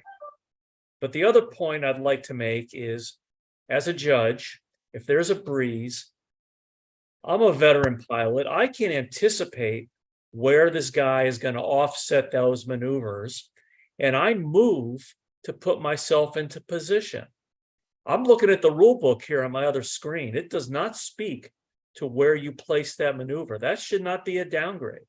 I'm a experienced pilot, and I judge. I can anticipate where he's going to put it, and I get up and move. That's me. And I don't downgrade him for biasing it. But when I fly, I try not to bias it too much because I know some people do downgrade for that, right or wrong. I got to go pretty quick here, but all these comments are good. But the one thing I want to reiterate is, how many people here play an instrument? Anybody here play an instrument? Okay. And how many people listen to a lot of music? A lot of music, all day like me. I know Steve does. If you listen to music and tap your foot, that's one thing that Al Di Meola, which is Steve and I are both big fans of, he says, always tap your foot. Well, it's the same thing as stunt. If you get this meter, this pace, it's a meter. It's a timing. If you get that timing going like that, and then you fly around that timing, you may not be flying right on the timing, but you keep that timing as a central figure, just like in music. And you learn to accelerate. When the airplane's accelerating, come downhill, you speed up the timing in your mind to swing ahead of it. And when you're climbing, you swing behind it. And it goes, you can go 1 2 1 2 1 2 1 2 1 2 1 2 1 2 1 2 1 2 1 2 1 2 1 2. And if you get that timing down, not only will the shapes be right and the size be right, but if you're really doing it right, it'll automatically give you an intersection. Now, true. Heavy wind will alter that to a degree, and you're going to have to adjust for heavy wind. But I found, for me, that the timing thing works better than trying to fly it with my eyes and approximate how long the leg is supposed to be. If I'm going by timing, it's always the same length, or at least close to the same length. Yeah, that's definitely one style, Bob. My style is just pick my 4 corners, right? And just for corner to corner. And then I don't need timing, and in the wind, my corners are in the same spot. But it's a different style, like that the tangent of the visualizing, right? So that's what I'm going towards right now. And I find myself, I'm much more relaxed, and actually when I look in my maneuver, I'm kind of looking almost towards the center of it. So when I come on the outside, I could see the first corner. I already know where I'm going to pull the second one, right? Kind of like anticipate. I even anticipate the first one. I anticipate the second one. I anticipate the third one, and just so on. Kind of like just think. Just go from cue to cue, kind of thing. But that's a different style. You have a timing style, but that's whatever works for everybody. No, I'm just throwing my 2 cents in there. Like I said, everybody's got no, absolutely, yeah. I have a completely different style. That's what I want to say. That's all. And the other thing about corners, and I learned this a long time ago, and I forgot about it this year. I think Howard Rush for reminding me at just the right moment in time. A lot of it has to do with the airplane too, the cornering. If your airplane is set up in such a manner that it gets ahead of your natural timing or your natural flow, then you're never going to be able to lock it. And some people say, well, the airplane's not locking, something's wrong with the airplane. Well, what may be wrong with the airplane is you have the control ratio set up wrong. You're getting too much elevator versus flap or vice versa. You got to get the airplane set up so it will fly the maneuver you're trying to fly, the maneuver you feel you're doing. And I was having an airplane, I had my twin at the Nationals, and I was having a bear of a time getting it to lock every time in bottoms. And I knew the airplane was built accurately, and it would do it sometimes and wouldn't do it all the time. Howard came up to me and he said, have you thought about moving your elevator slider down a little bit? And then it dawned on me that I finished that airplane so quickly, I never actually checked where the elevator slider was. It was all the way up. So I had a whole lot of elevator versus flap. And I moved it down a good shot. I moved it down 3/16 of an inch, which if anybody here has moved your elevator, that's a big move. And instantly the airplane locked better and tracked better. And now I'm going to try moving it up incrementally to see how far I can go to get the optimum. But a big part of doing squares is getting the airplane where it'll match what your natural input is. If you can't match the airplane to your way of flying, you're never going to do a good square. That's a good description. You want the airplane to fly the way you fly, not you trying to fly the airplane. Right. Exactly. Let me let John Miller in. He came in late, and I know he has a comment. Oh, it's just affirmation of a lot of what I've been hearing.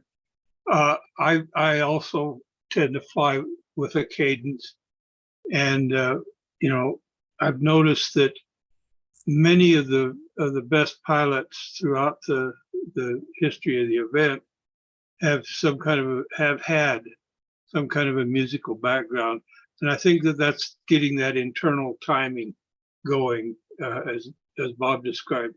You have a knack to feeling that timing, and the other day or a couple times ago I mentioned about I count cadence on the squares.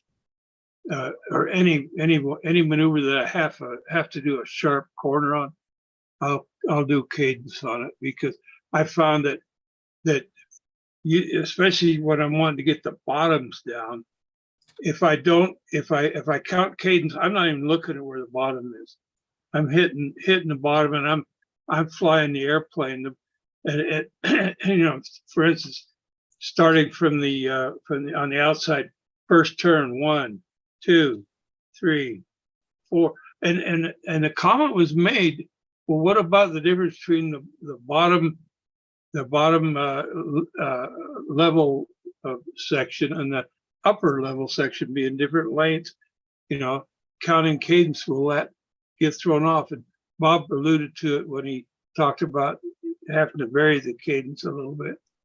And I realized, I was thinking about that, and I realized what I do, or what I tend to do, and that is I make reference. It's a real quick thing. It's almost I almost don't think about it, but I make reference to where turn number 1 is in something to the background, or something that I can identify that area of the sky that I make the first turn at.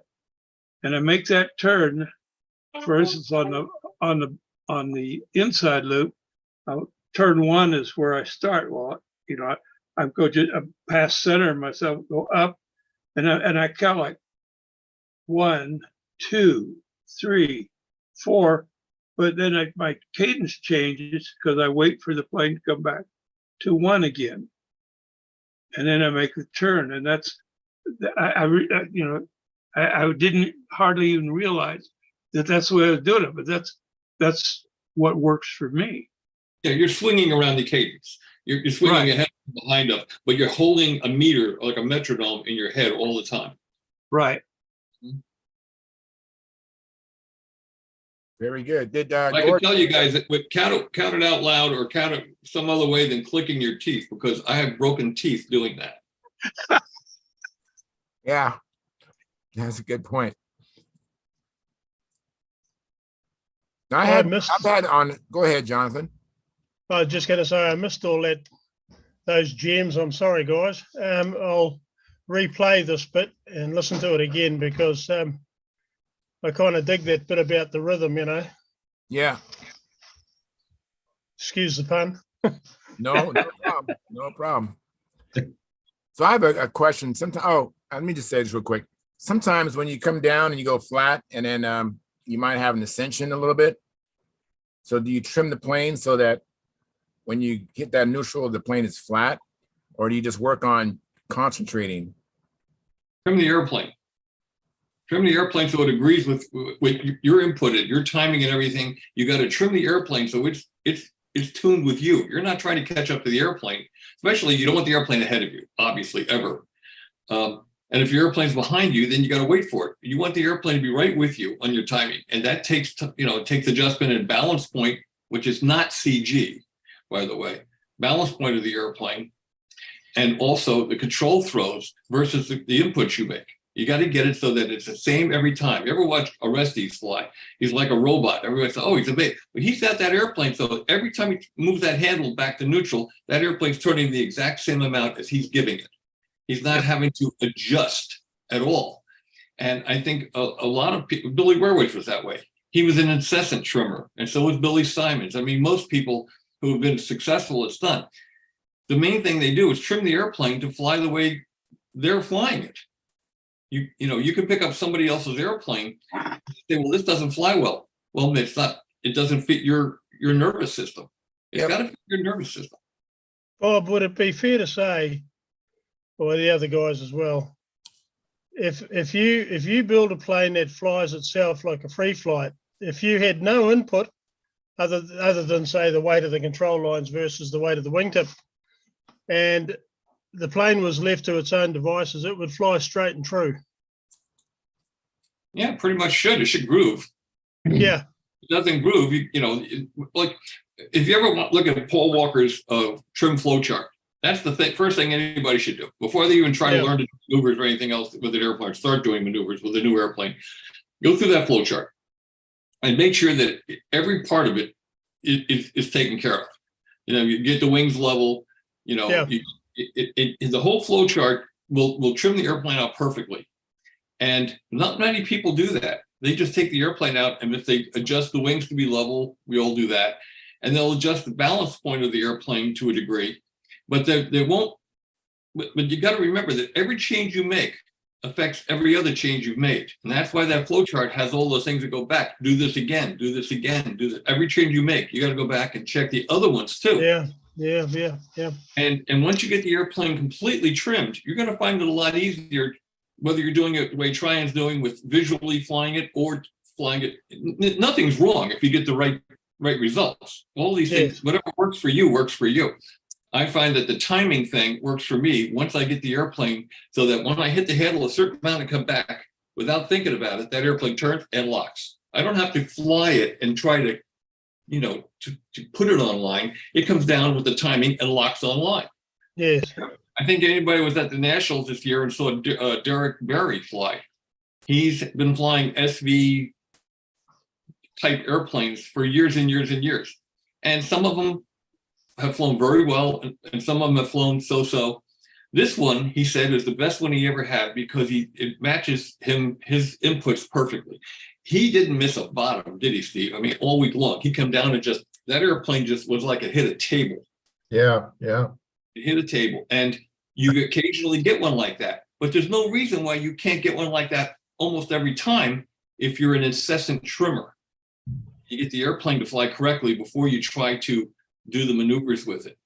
Like I say, I fell into that trap this year by not checking the trim flow chart, not having that slider where it belonged, and the airplane. And I tried to convince myself that I could fly the airplane that way, and I couldn't.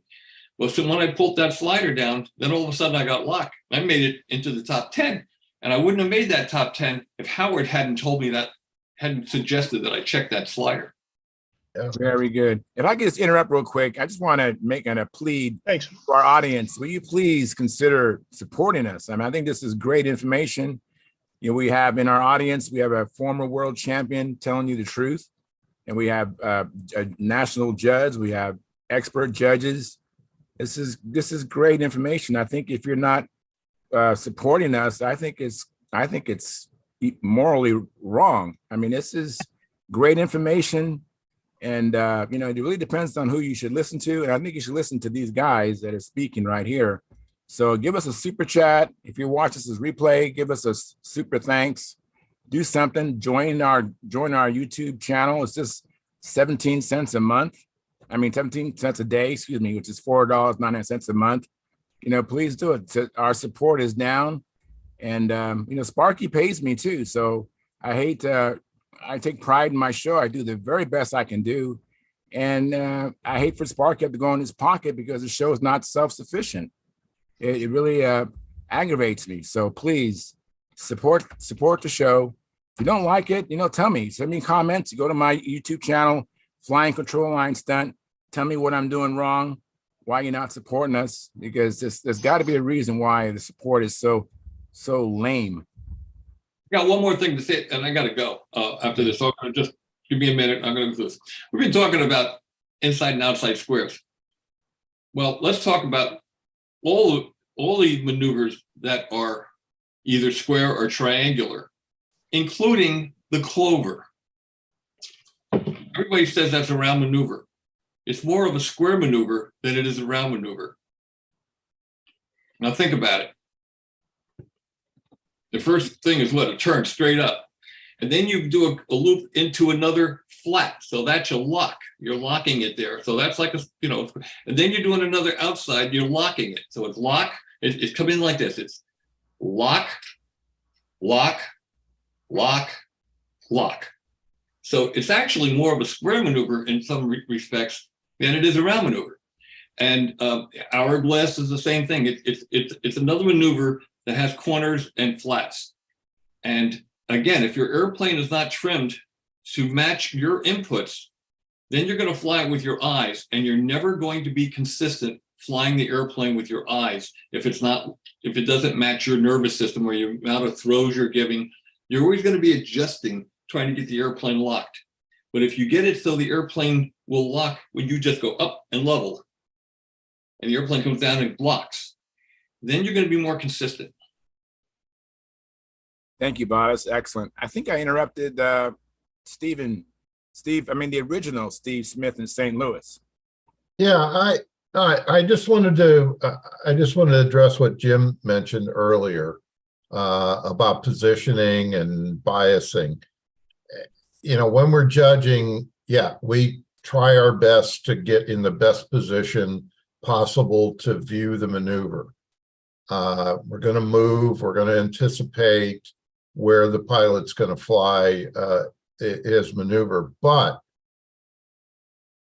I guess the point I was trying to make is if the pilot concentrates on putting the maneuver directly across from the judges, it gives the judges a better perspective on the maneuver. I'm not deducting for biasing, but I may not see the shape correctly if I don't manage to get to the spot where I'm directly across from that bias maneuver. That's all I was trying to say. I don't deduct for biased maneuvers. And I try my best to get to the point, once I realize what they're doing, where I can see that shape. But anytime it's off directly down from the judge, the shape is going to look different. And even if they're flying it correctly, it might not look correct because I didn't get to the right spot. All righty. Go ahead, Bob. Go. Okay. Thanks for having me on, and I'll catch you guys down the road. All right. Thank you, Thanks, Bob. Bob. Appreciate See you, it. Bob. All right. Bob, before care, you Bob. go, Bob, Oh, I he's think he's gone. gone. I have a question. How do I get it so I frame it right so I'm in the center? You know, like the hourglass, you can just go shoulder to shoulder and then, you know, feet. Yeah. But how do you frame your square so that, because I mean, I'm at a loss. Well, Sit in the center of the circle with no plane, nothing. Pick your 4 points. yes. That's A all. lot of times I see guys pulling straight up in front of themselves. Well, that may help them get the square, but then it slightly throws off the appearance, the actual shape. And if they would have gone past to their shoulder and gone up and around. But sometimes when the wind is strong, it's just You can't, I know. like that. It's hard. If it wasn't hard, everyone could do it. Yeah. Go ahead, Jim Hoffman. So Steve, I think you and I are in violent agreement. No, good. And Charles, about where to put it. When I'm flying those 2-level laps, half of my brain is thinking about where's the wind. Yeah, And sometimes it's moving. And as a judge, you're also doing that. Yes. So, and then, like you said, you want to stand and put that maneuver in front of you. That's another. Don't fly it off to the side. Stand exactly with your face looking at that maneuver and fly it.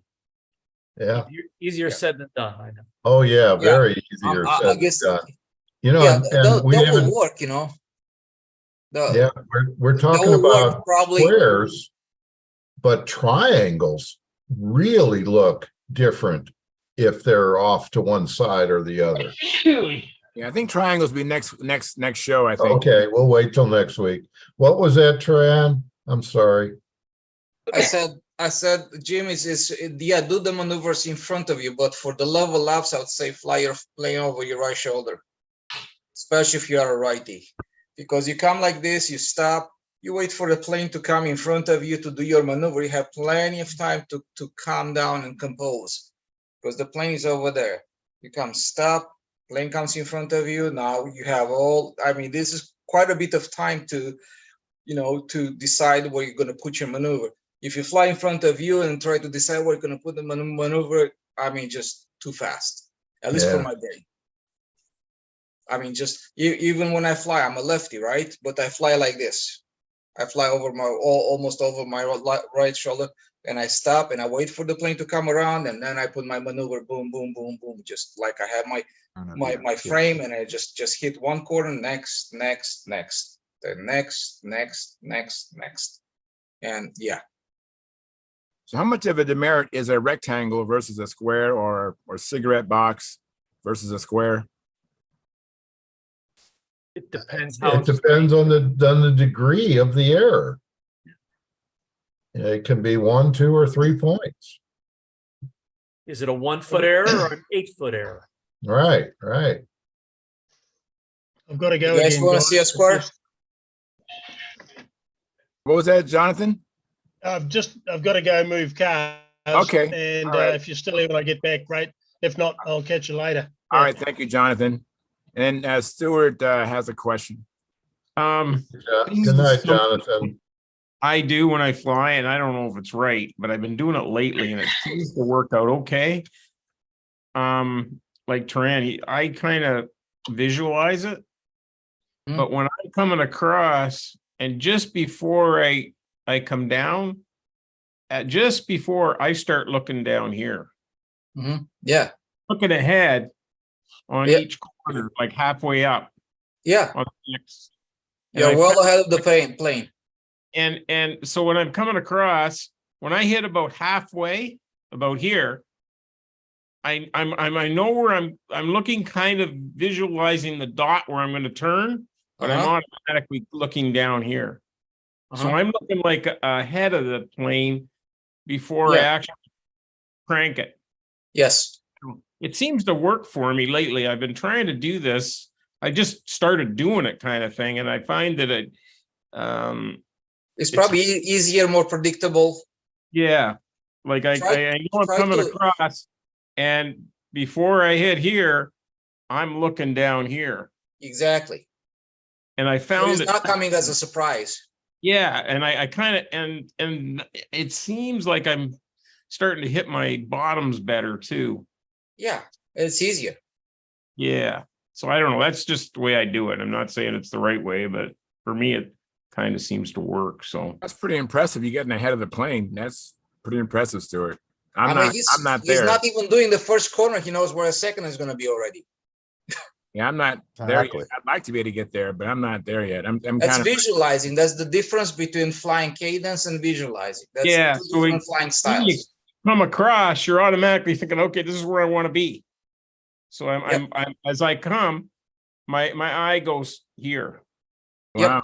Looking, and that's where I want to drive the plane, is where my eye is. So I don't know. That's impressive. Different. You guys want to see a square? Yes. Here. You have a picture or a video? What is it? Yeah, a quick one.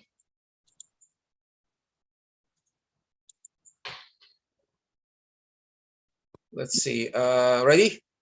Yeah, ready. We see you.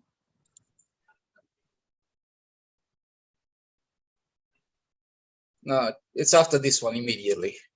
I'm not putting lap speed maneuvers here.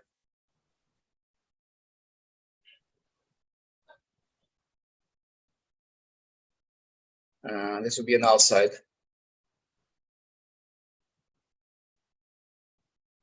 That was hard to see. Pretty jumpy. Yeah, we can't make out the shape because the buffering or. All right, yeah. Obviously on mine looks a lot better, but yeah. Sorry. Okay. Yeah, sorry, but thanks for attempting to clarify it for us. I appreciate it. Well, I think we might have beaten it up enough, huh? We pretty much. If anybody has any questions in the audience, you can in the chat box put a question in there. If you have a question, I think we've done a really good job covering inside and outside. I can't think of anything we missed or skipped, but great information. And like I said earlier, if you're getting value out of it, I don't know why you're not supporting it. Super chats. We have 0 super chats, and hopefully during the replay, we might get some super thanks. And but I don't know, but appreciate it. So, anyways, if you want, we can kind of open up to whatever else anybody wants to talk about. I did go flying today myself. Oh, John Miller has his hand raised. What's up, John? Yeah, I just, before you pull away from it, I wanted to kind of make a little affirmation of what Bob said back there about trimming.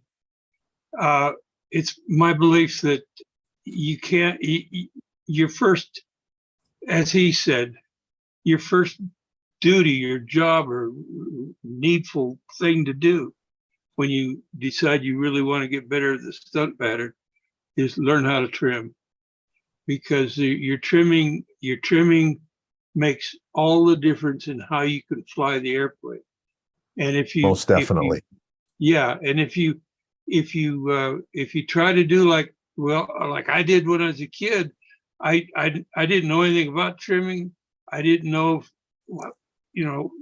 I couldn't have told you if my plane was nose heavy, tail heavy, wingtip was up or down, or I couldn't tell you. I just had to learn to fly it the way it was, and then I learned to fly that airplane reasonably well, but never to its full potential. And I couldn't fly another one until I learned how to fly it. So learning to do that is extremely important. And Walker's trim chart should be, everybody should have that thing in their flight box. And there was another one. As far as squaring up on doing your maneuvers, like Tryon said, I've been doing the same thing for years. I'll come around and I'll during that level lap, I try to find where downwind is. And then I'll come around, and when I get there, I'll face it and fly into it. And then, hit it. If I'm doing a square, I'll come past shoulder, that's number 1, 2, 3, 4. So anyway, that's my comments. There's some background noise. I don't know where it's from. Go ahead, Lynn. I'm gonna try to figure out the noise here.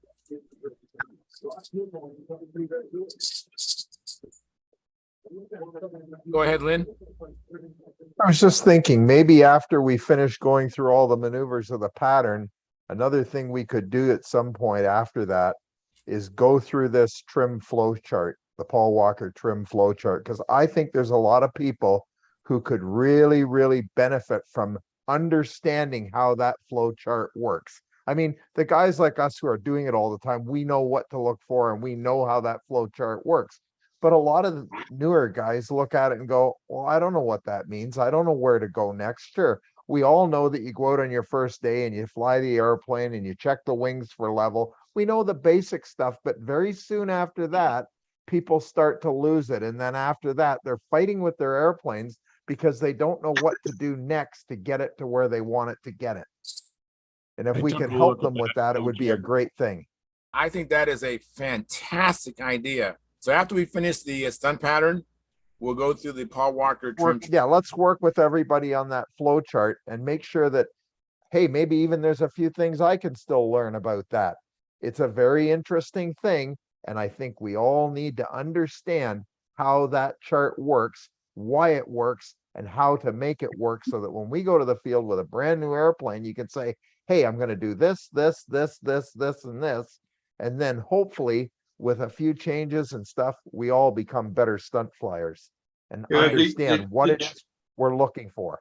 Very good. The trimming never stops until an airplane is destroyed. Most definitely. That's why you crash your best flying airplane. I looked at that chart and I thought it was French. Okay, well, it didn't mean anything to you, and I knew it wasn't gonna mean anything to you. I looked at it and I go, "What is this?" You're too new in it. So there's a that's why there's an archive of that article that Paul Walker did over several months in Stunt News. You'll find it on Flying Control Line.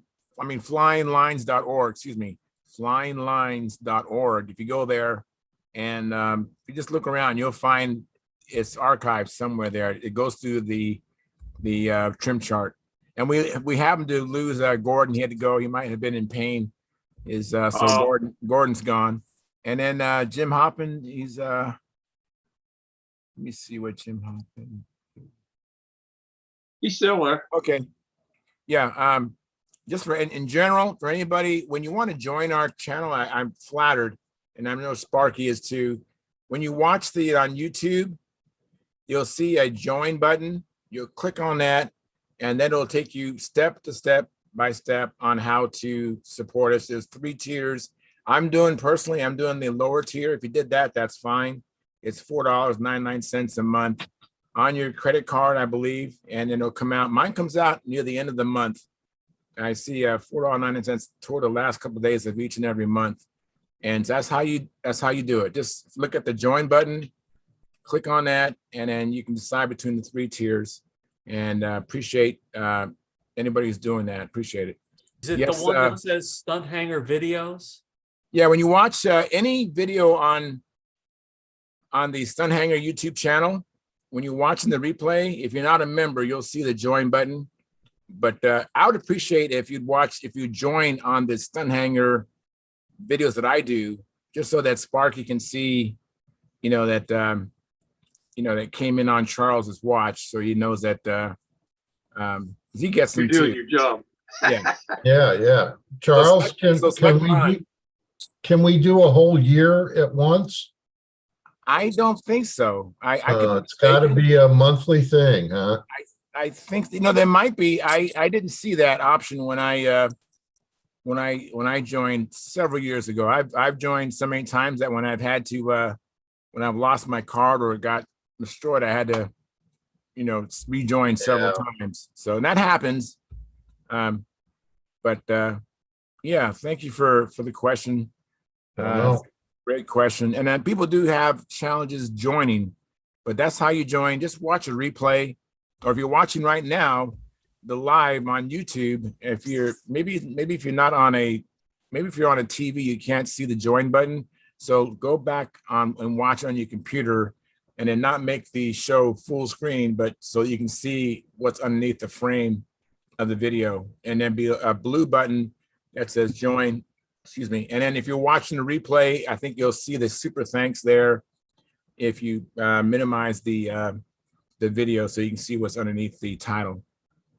Thank you very much. Hey, Charles. Yeah, Carl. I'm looking for that join button that you're talking about, and it's not showing up on my screen. Are you watching this on your computer or your TV? My laptop. Okay, can you down in the lower right corner, I think you can kind of minimize our video where you still see it, but it's not full screen. Make sure you're not on full screen.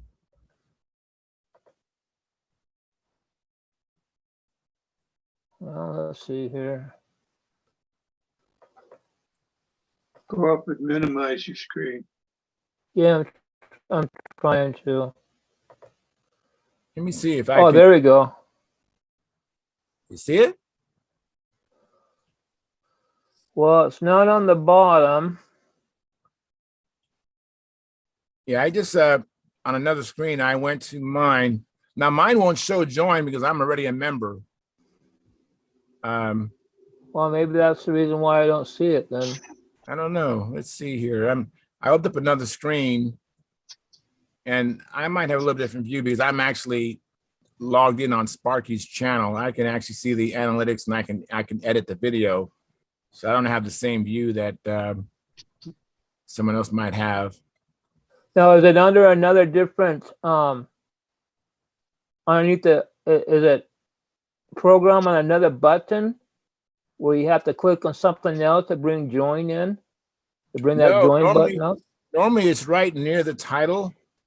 If you can see the title, let me see. At the top? No, it's at the bottom of the video. I'm gonna switch to my channel. Let me see if I can see it.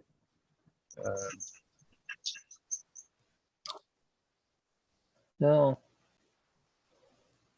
Well, I'll tell you what.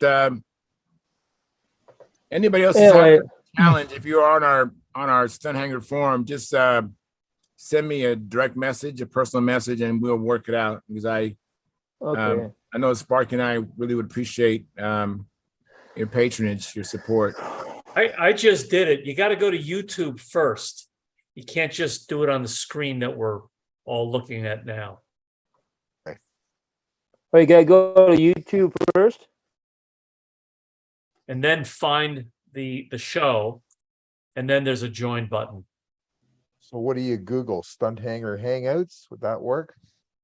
Probably. We got to Google YouTube. Got to go on YouTube. Yeah. Yeah. Go ahead, John. Okay. Well, this is great. Have a show about how to join. How to join? Sure, we'll all join, Charles. We'll Yeah. figure out how to do it. It's not a I can fly problem. stunt, but this is hard. Well, no, you just said that you can see it on the live program here, and I'm not seeing it on my laptop, and I'm just curious. I'm just trying to figure out why. Did you go to YouTube? Well, I'm going on YouTube on my TV here, so That the TV won't help you. I don't think on the TV you don't have an option to do that at all. It has to be. I think it has to be done on your computer. I think so. But So do I have to back? So do I have to back out of the You might. program, and then go to You YouTube? might have to. Yeah, maybe because you came in through the link. Maybe that's circumventing. Okay, I'll, joining. Maybe I'm just guessing. If you don't see it, that might be one. all right. I'll check it out later then. Don't forget. Well,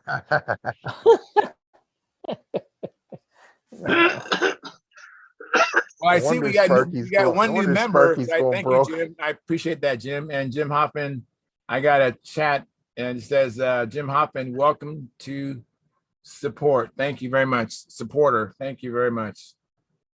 Appreciate it immensely. That's great. No wonder you and Sparky are going broke. Nobody knows how to give you any money. You know what? I get a lot of questions.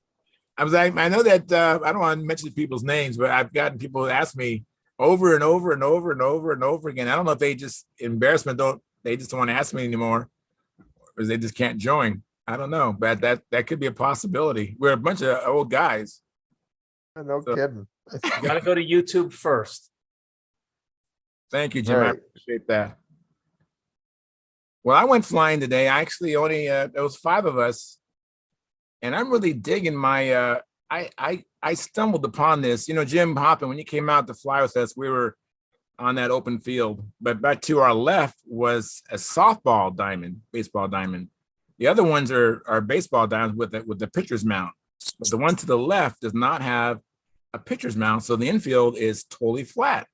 It's clay, but it's totally flat. And it's, have a fence perimeter around the whole field. And on the outfield, it has a yellow plastic corrugated material. And guess what? That's 6 feet. So if the wind is right, I can go out there and I can have a reference where 6 feet is. I need to put some caution tape on behind home plate, so I can have the same thing. But I'm actually able to work on my takeoffs, not so much, but better than on the grass, and my landings every flight. Good. And I'm working on, one of my biggest problems. Eric Rule has been gracious enough to drive an hour to come help me sometimes, and he has me focusing on starting the maneuver and coming back to that same height, and then just keep going. I'm just working on starting and coming back. And because I normally would do this, I'm up higher. And that is not easy. That is that is so hard. Even with all the references, I just have a better idea. Before my mind was playing tricks on me, thinking I was starting and coming back at the same place. But hey, Charles, that has been, Stuart.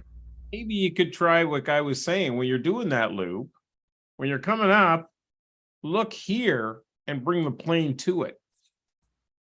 Yeah, I am still having a hard time getting ahead of my plane. But if you're coming around, just look here and try and hit that dot as you come down. I will work on it. Just try it and see what you think, and let me know if it works. Then I'll know if I'm doing it right or not. If you can get ahead of the plane, you're ultimately going to get it right because you know where it's at. But I tend to when I'm flying, I'm so focused on the plane, I really can't see down below. yet. But maybe as I pursue it, things will slow down. Like Bob Hunt said, it will take an hour and a half to do me the pattern. That's the problem. You're looking at the plane too much. Yeah, I know. Well, you know, Yeah, I agree. that's why I think combat guys have an advantage competing against a stunt guy. A guy that flies or gal that flies combat coming into stunt, they're not used to looking at the plane. So they have a built-in, you know, habit of not watching the plane all the time. Same in racing. When you're a racing pilot, you're not always looking at the plane. You're looking to see where everybody else is. It's like being on the highway. You're going to get killed if you're looking at your own airplane. Somebody's going to run into you. You're going to run into somebody else. You got to know what's going on all around you all the time. Because if you're going in and out of the pits and stuff like that, you got to be looking to see where your pit man is, where things are happening, who's coming in, who's coming out. Otherwise, you're going to get in some terrible accidents real quickly. Charles, when you drive, you look at the nose of your car? No. No, exactly. If you do, you're in big You trouble. look where you're gonna go at, and you anticipate exactly where the car is gonna be in the Brian, future. that was a great point. It's a great When point. you draw, For sure. when you take a piece of chalk on a blackboard and try to draw a circle or a square, do you look at the chalk or your hand? Right. No, you're Never. visualizing the circle. Yeah. I agree, Same when Tryon. you're flying. I gotta put Yeah. these things into practice. Let me get Jim Hoffman has his hand raised. So Jim, go ahead. what Tryon said is true. You got to look at the whole hemisphere or that area you're going to do this loop in. And Charles, you're doing one thing right. You get a lot of stick time every time I see you. Oh, I flew today. I flew yesterday. So stick time is good, but undisciplined, uncoached stick time, not so good. That's how I got to where I am. I make consistent mistakes because I flew for years uncoached. And so That's where you learned all your mistakes, learn them perfectly. So You get them I would perfect. urge you to try to have someone watch, and then they'll tell you, oh, you're walking them, or they're getting bigger, or whatever. All they need to know, they don't need to know how to fly, but they have to have a good eye for geometry. Okay. Yeah. Well, If Carl, they can spot a circle on the sky, that's a circle, is not an oval or googly eyes. The horizontal googly eye, which many people call it horizontal 8. You know, that's yeah. very good. True that. Yeah. I got one. If any you guys ever shoot a shotgun, Oh yeah. it's the same thing. When you're shooting clay pigeons, it's like the clay pigeon is going away from you in a sense, usually like this or this. You don't know where it's going to take off. But when you do, you actually look ahead to hit it. Yep. Don't look at it, because by the time you pull the trigger, it's going to go by. So what you do is you eye it this way as it's coming across, you eye in front, and then boom. Visualize where it's going to meet. Yes. That's why I say when I do that square, I'm visualizing where I'm going to end up. So I don't know. No, man, you're so far ahead of me, Stuart. That is awesome. Now I have a comment in the chat box. Tom Ramley gave us a like. Thank you, Tom. And then Richie, Rich Those Videos. He's a member. Thank you. I appreciate your support. He says, and by the way, old control line pilot, who's also a member of our YouTube channel. He said, great show tonight. Very educational, light given. Thank you, Bob Whitley. I appreciate that. And getting back to Rico's Videos, who's a member of our YouTube channel. He says, I like the idea of going through all the maneuvers and the trimming flow chart. Gave us a thumbs up. That would be very helpful. Yes, we are definitely going to go do that. So next Friday. So next Monday, we'll be doing, I think that what would be next would be the triangles. Charles. Yes, I think there's one crucial thing that was never touched tonight about the squares. Okay. Everybody talks about to smooth, and they try to have that turn in the corners that's smooth and takes forever. And you end up with a loop, not a square maneuver. Right. It resembles more of a loop. Squares are nothing that's smooth about them. It's downright violent. Okay. It's pure violence with a hard stop at the end of each one of it. You go turn, that you have like here, vertical, stop, just stop there, stop there, stop there, stop there. You know, and if you can do this stop, stop, you know, like Right. that, the faster you turn, the more time you have to climb to the next point, and you're almost like, now I'm waiting for it, right, to come, Right. because you turn and now the plane gets time to climb, right, and then turn again, and you have time to go to the next corner, you know, but the softer you do it, you're almost like, oh, I have to do it immediately, or your seat's so soft. In Sparky might hate me for this, but I always see him doing the double D's on a horizontal square 8. It's got a vertical in the center, and it goes like that on the outsides. Or that's, you know, Yeah. yeah. So this I always thought it was like something said smooth maneuvers, everything has to be smooth, stuff like that. Stunt is not smooth. I don't think so. No, it's downright violent. Yeah.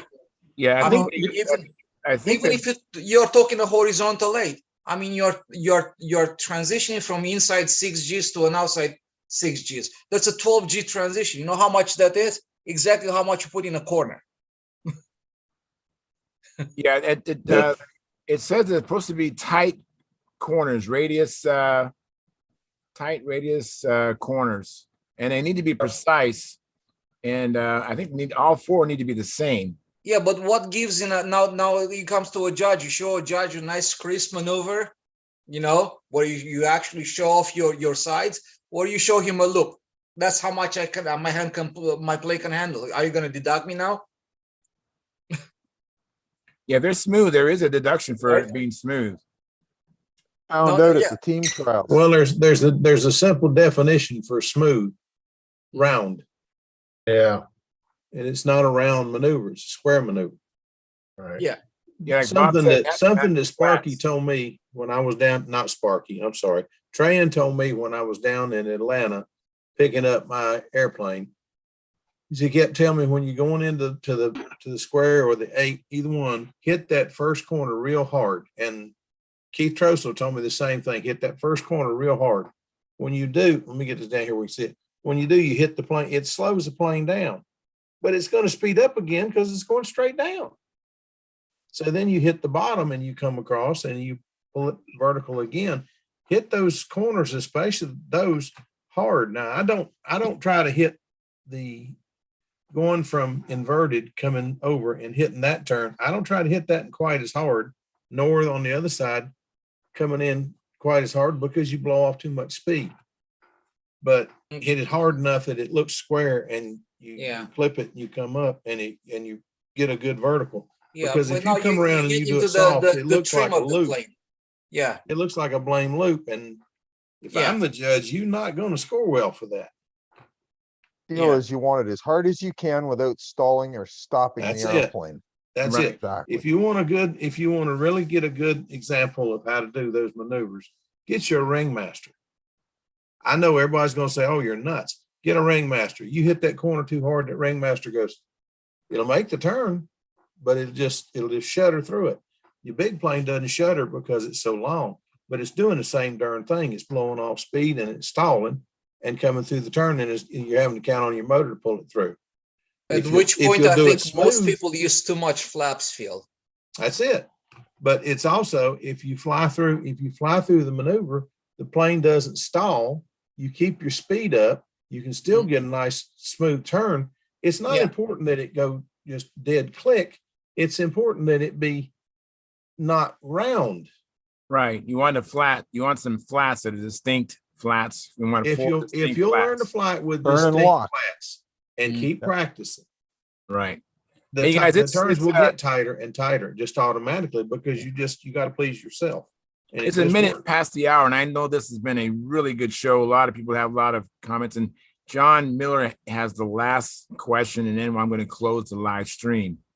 So take it away, John Miller. Well, thank you very much. You know, Trayan is right.